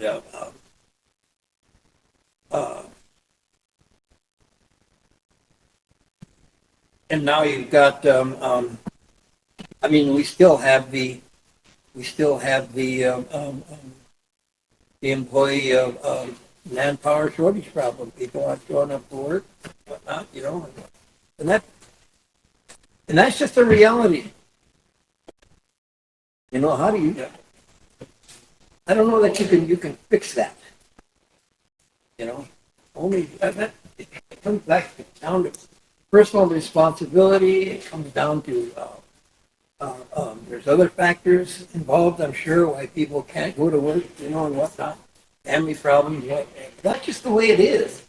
That's the hand we've been dealt right now, and there ain't a hell of a lot we can do about it except to live with it and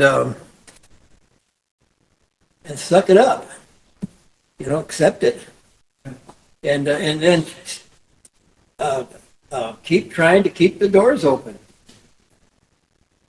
And that's when it comes to employees out there. You know, how many people are on the payroll right now? The people that keep the place open. How many? What's the number? Total payroll now, if we count fuel center, hotel, we're a little over 100. Just a little over 100. Okay, that's a lot of people. And if that's kind of the bare minimum, just to keep, you know, just to keep the doors open, you know, anytime even 5 or 10 of them don't show up for work, you know, that throws a monkey wrench into your, you know, into your operations. I know because I'm an employer, small employer, but go ask any of the Go talk to West Home up here and ask him about his show up problems. He'll tell you. Buoys too. Well, maybe not so much buoys, but and that's just the way it is. That's what, you know. That's the business has to somehow continue, you know, in spite of that. So, let's try not to take it out on Drew, because that's something that he really can't fix. So I'll go back. Were you here last meeting? On the last council meeting? Yeah, because I went over the employee ratios. First of all, we eliminated positions, folks. I just didn't fire people. Do you remember which month that was when you did the elimination? Sorry. I remember what? Which month that was when you did the elimination? Well, that was the first couple months we were here. It should be. So I gotta say, January or February? I can't remember. I might have said it in both meetings. Okay, first of all, we eliminated positions. So let's understand one thing. The only bills that were getting paid were payroll. They weren't paying their slot rent. They were ready to pick up the machines on January 18th. That would have closed your casino. You weren't paying your bills, but you were paying all these employees. So the reason for the reductions, eliminating positions, was to layer it down and get a lean machine. Does that make sense? Mm-hmm. Okay, second of all, I gave a figure in the last meeting. Does anybody remember how many people we hire and go through a year to fill 100 positions? Does anybody remember the number? 150. It was 132. That's how many people we go through. 132 people a year to keep 100 employees. Do you remember what the attendance was on a daily basis? How many people did not show up to work? Do you remember that percentage? Between 10 and 15% of our employees, you know, sick call, miss, no call, no show, whatever. So human resources is pretty big operation for us. 132 to fill 100 a year. Not hard to find a job at Rosebud if you want to come work and show up. You know, we still have a few openings, but we pretty much refilled and bled as many people as we could out of the restaurant into jobs. Okay, except for the people I had at hand. Okay, financials. And I publicly apologize to Claudette. That's right. Thank you for calling me out. And guess what? She was a hard worker. You want to know who the last person was to actually weed the front lawns? Housekeeper Claudette, not a maintenance guy. She's awesome. Because I wouldn't do that. She's a good employee, good lady. Okay, financials. Last year, in the month of May, you lost 15 grand. This year, the month of May, EBITDA is 168,000. Okay, you go to the, remember we do a little bit different on depreciation. So, we take 60 grand of depreciation out. Year to date, 482, year to date on the other company, on 25, nothing, right? They did nothing, and that's not what you're supposed to do. So, we're doing proper accounting now. So year to date, you're going to see a number below an EBITDA of 880,000 that we've made this year, not over last year. So you got to remember, last week I told you the reason we were up 500 when we were really only up 233 is because 880 is inflated for two things. The freight reduction we took that we're not paying, and that double billing from K&T accountants. So we had 323,000 that we didn't put in the bank. All right, it wasn't revenue. It came back to us on the positive side because we eliminated it, right? We eliminated a pass-through debt that we're not paying. Okay, so technically the 880 up top should technically be 556. I just want you to keep that in mind. I'll keep reminding you. Because it's not like we've got 880 in the bank. Some of that was a credit. Does that make sense to everybody? Everybody left. Does that make sense to everybody? Yep. Okay. So year to date, you can pretty much see it. We're a positive 419,000. Last year you were negative 1,070,000.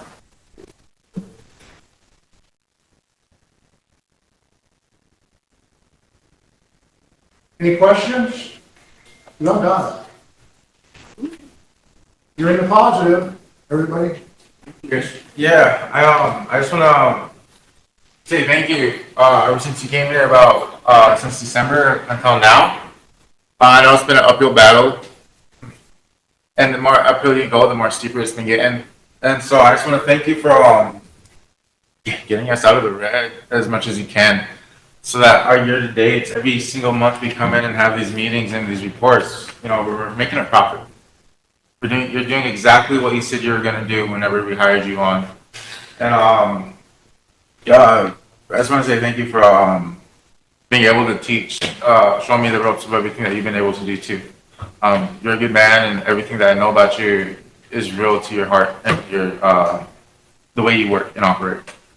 And I just wanted to let you know that. Thank you. My pleasure. Mike? You also want to keep in mind that positive is the difference between cash in and cash out, what's left over, and that's good news. But the other what's still out there is what's owed, and it's not just the Internal Revenue Service debt. I mean, there's still liabilities, So it's not like this $167,000 or $60-some thousand is money that we can take and bring it over here and stick it in the tribal treasury. It's that money's the money we're making and that we're going to be making is going to paying off, our debt. We still have quite a ways to go there. A couple of years. Yeah. That's why I said our lifeline, don't trip over the cord. Hey. I hope the next council gets to addressing your contract and if it can be extended. And then I hope if your contract is extended, I'll have more time on my hands. So I hope you bring roulette and craps and live betting to the casino. And I'll move to approve the report. Got a motion to approve the report for second. Votes? Question? Charlie? All in favor?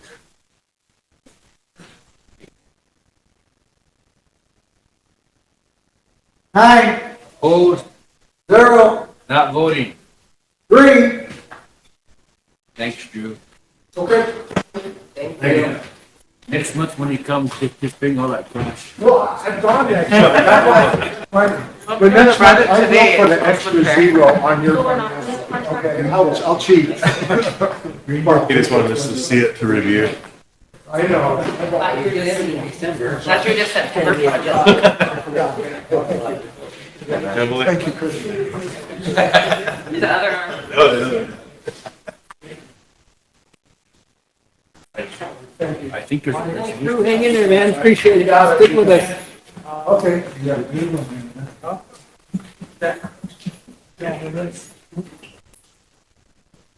Council, I think there's a couple resolutions that need to be passed. One for sure. Resolution that needs to be passed? For The resolution that needs to be passed. Yeah, this one needs to be passed. Transportation. Yeah, this one's from, and then this one, we can get some money back off of that lawsuit. To pass these ones out.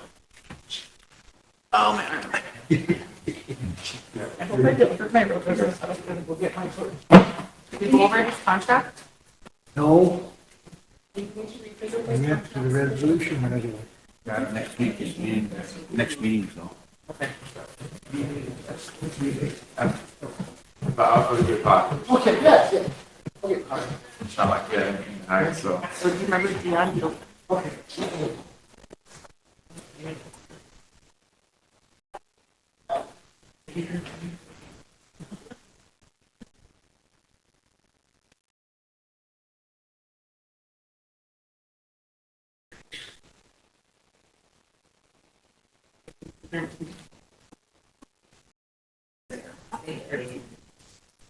Yeah.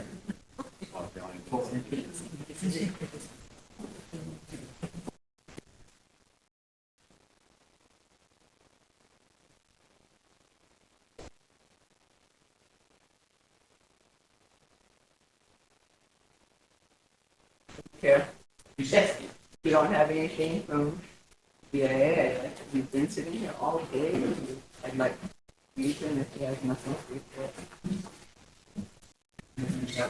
Your excuse, do you have anything?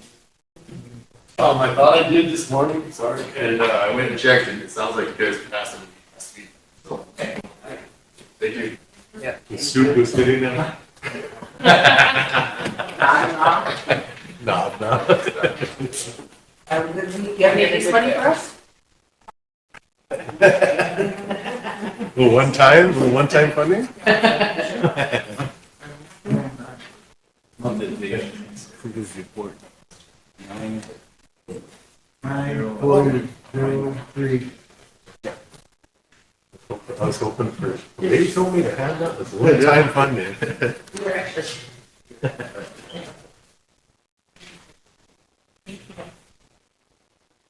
I see an email on Yes. Good afternoon, Council. The first resolution that was distributed is a resolution to authorize an FAA grant for the Rosebud Sioux Tribal Earthquake. If you look at the first page of the grant, the cover letter, it says that to properly enter into this agreement, you must do the following. Governing body must give the authority to execute the grant to the individual signing the grant. Person signing the grant must be the sponsor's authorized representative, etc. So the authorized representatives are the vice president and the sponsor's attorney, which would be, I signed off on these before, but only when authorized by resolution. The amount of the grant is $123,500 to construct a 5,000 square foot two-bay hangar at the airport, and it's to produce revenue. In other words, I assume it would be for the airport flyouts to park and store their aircraft.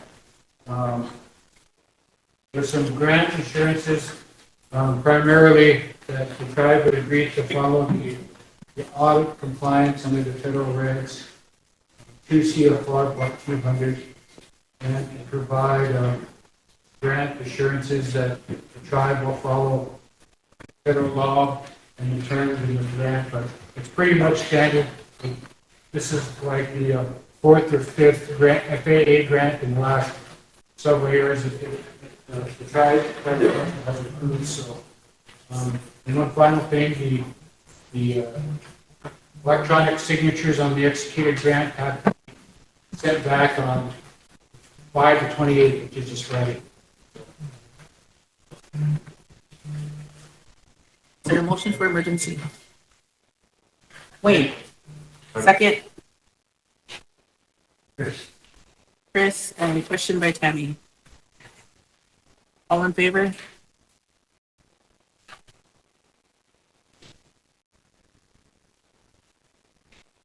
Opposed? 0. Not voting. 1. Motion approved, 2026-215.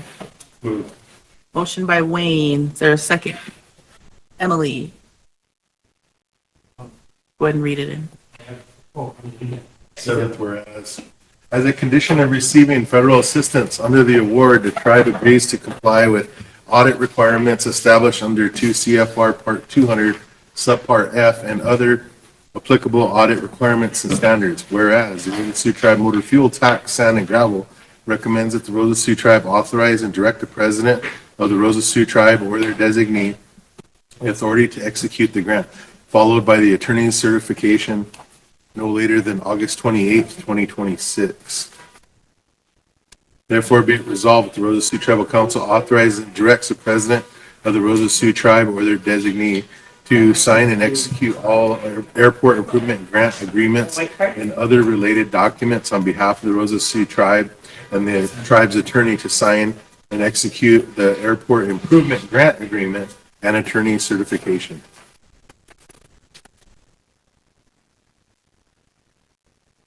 Any discussion? Call for the question. Tammy? All in favor?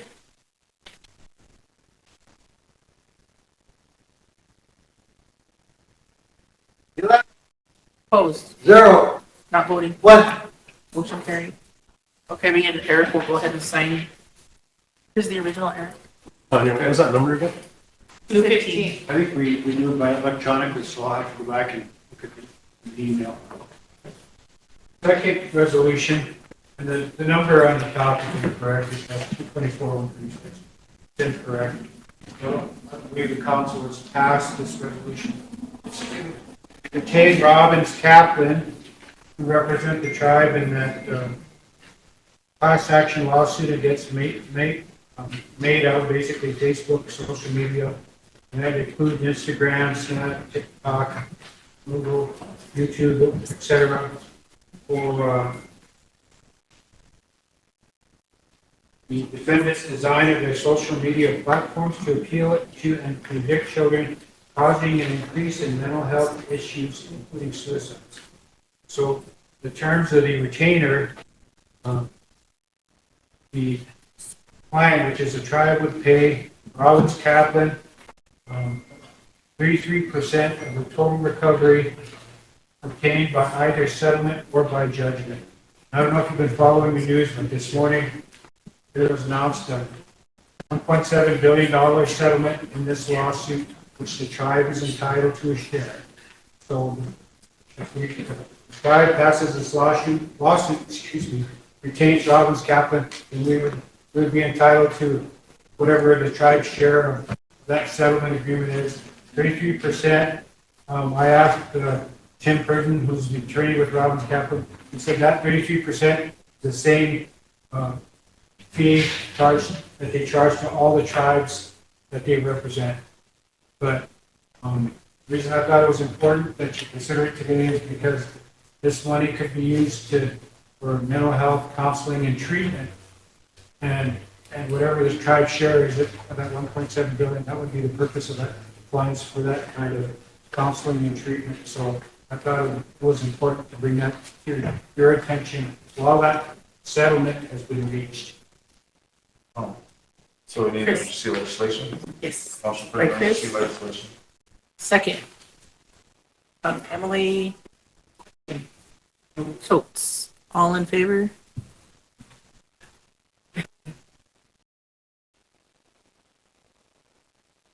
Well, Opposed? 0. Not voting. 0. And A motion to approve resolution number 2026-216. Motion to approve 216. I'll second. Seconded by Michelle. Go ahead and read it in. Start with the eighth last. Whereas Rosebud Sioux Tribe retains Robbins Kaplan LLP, the firm, for the provisions of certain legal services to the Rosebud Sioux Tribe client in matters related to representation, investigations, and possible prosecution of certain media companies, including Meta Platforms Inc., Meta Payments Inc., Ticulus Inc., Facebook Operations LLC, Instagram LLC, Snap Inc., TikTok Inc., ByteDance Inc., Google LLC, and YouTube LLC.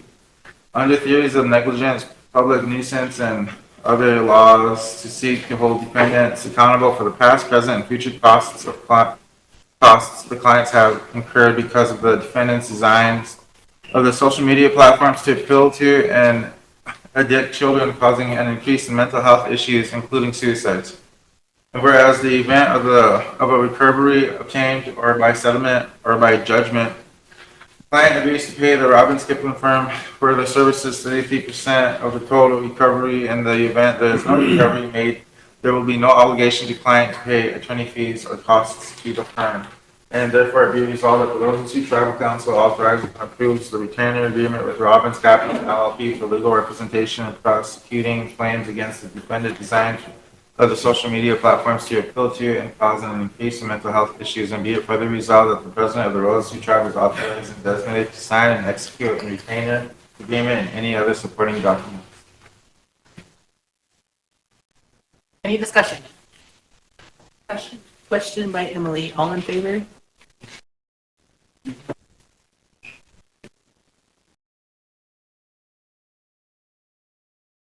Hello? Opposed? 0. Not voting. 0. Motion carries. We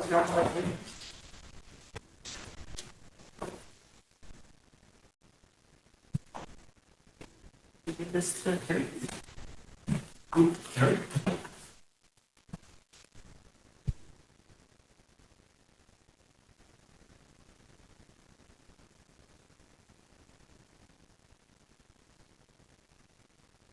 Did we finish up with the casino?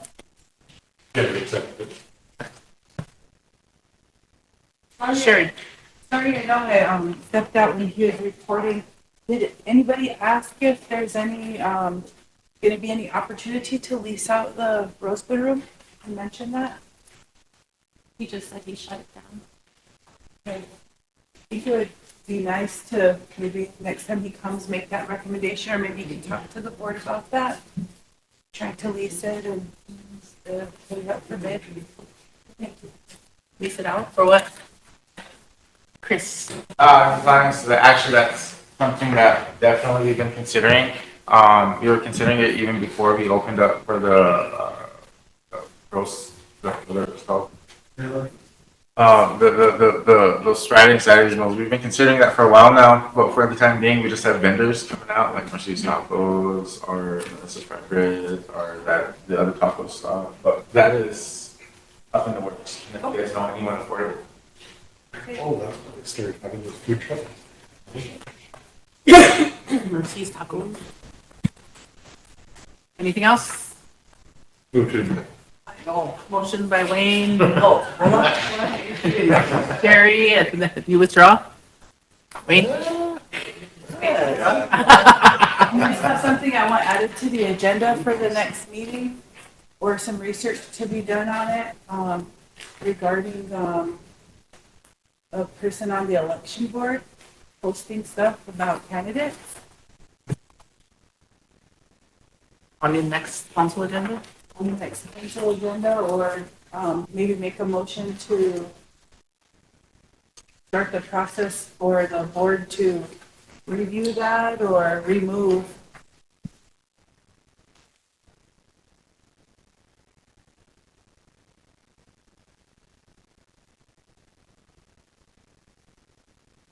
Is your motion? Yeah. This was a second motion? Motion to start the process to remove. Yep. Board member. From the election board.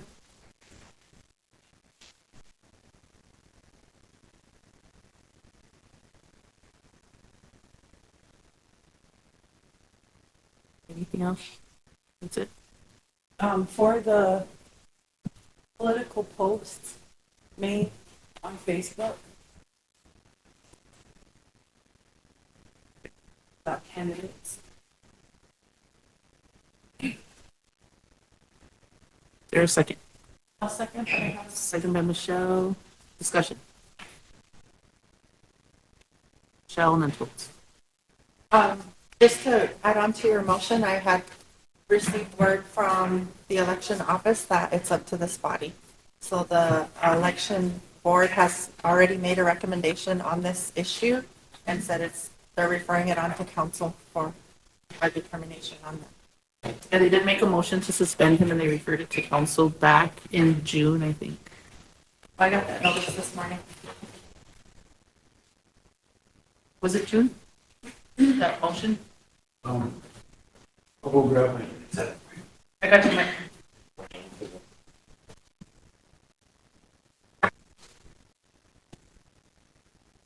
I've been getting a lot of,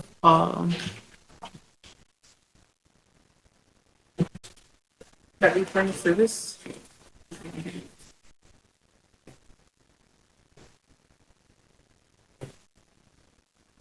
A lot of messages regarding that issue, but he's not a tribal employee and he was seated by this board, by this council. So.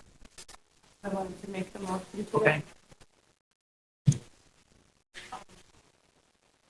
I have Michelle, Totes, Mike.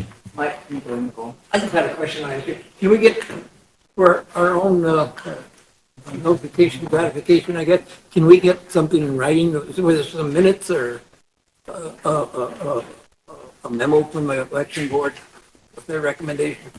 Eric has it. Okay, can we get a copy of that? Yeah. Sure.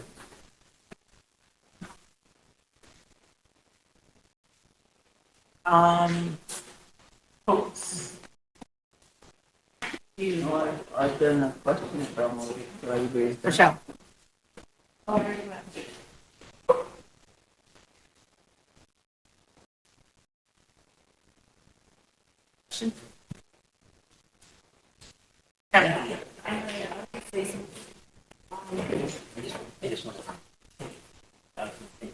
A lot of times, stuff like this happens and, we aren't allowed to defend ourselves. But it's coming from somebody that we actually put on that committee that, we thought would do a good job because he helped revise the ordinance, participated in that. And there's another individual that also sits on some boards that I feel, we did bring that discussion here before about removing him, and that was never acted upon. But I think that the conduct was just very unbecoming, and it shouldn't have been allowed to happen. But there's also another board member too that posted on some comments, and I don't hear that name or that individual from the election board being put on there in that thing too.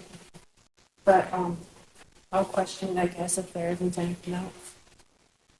Any other discussion? Sherry, then Mike. I guess, as far as this goes, are we gonna need to set a hearing process? Is there a process for this, or can we just do a motion to remove today? Budget election code. Okay. You have your binder here? I don't have my binder with me. The election code states that they're held to the standards of the county council. They signed the oath.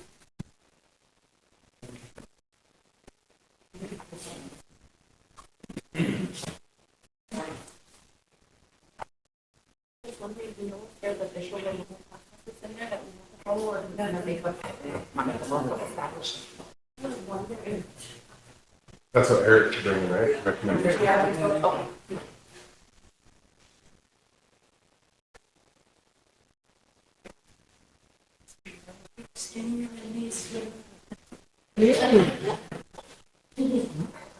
I ain't gonna say nothing.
Yeah, 8610.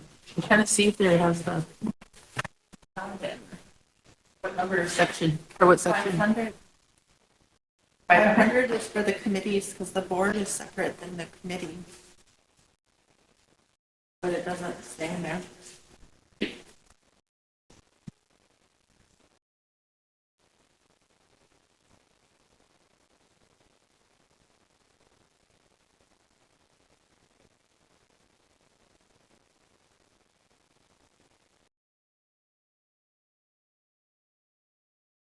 I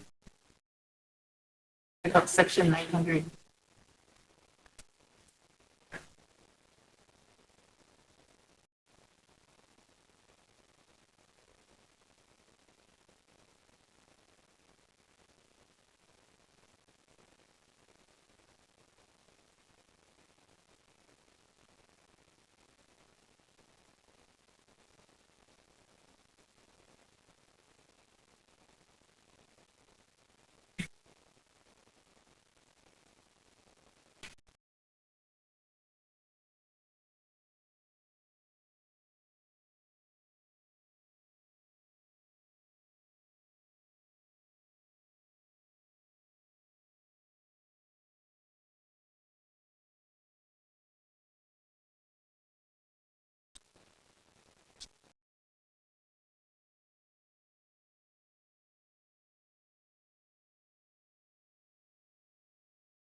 It was before this meeting.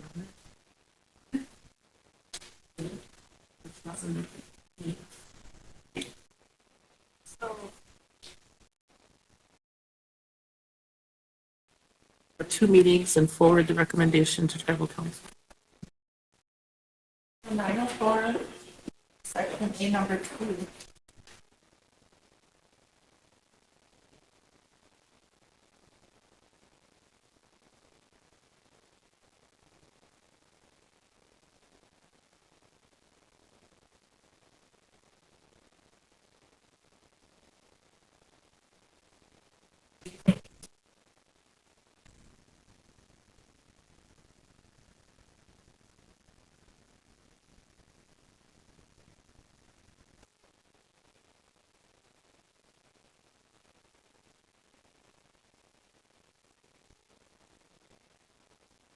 Where's your extra one? Here, Ben.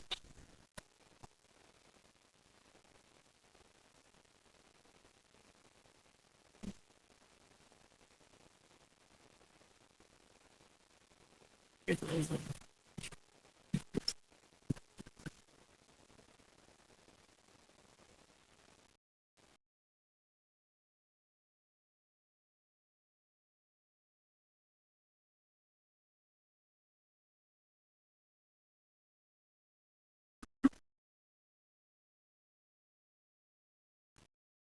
Yes. Um, I know that we have some research to do regarding this. Yes, I'd like to pull my motion and make a motion to follow the recommendation of the board. Withdraw the motion. Withdraw my motion and make a motion to immediately suspend. Blake has an opinion, then Eric's gonna bring that. Oh, should I wait? Yeah, they wait for that. Okay. And, council, while I have the floor, I just want to let you all know that I received a lot of text messages and screenshots from somebody who sits on the election board who is posting, some very rude comments about about candidates. And I got a call from another candidate. A lot of the candidates sit on this body that, are being attacked by this election board member. And, some candidates that are not on this council currently, that are not incumbents, have been getting phone calls from this election board member. They did not answer them. They said, I'm not going to be talking to anybody on the election board while I'm running for a seat. But I just wanted to let you know, I wanted to bring this forward because I think that it's very wrong. And people in that office and on that board need to be fair, and they shouldn't be swaying or trying to sway any votes. So I just wanted to let you all know that's why I'm bringing this forth today. It's nothing personal, it's just something that I think we all need to uphold a certain stature, and we all have to mind and act a specific way when we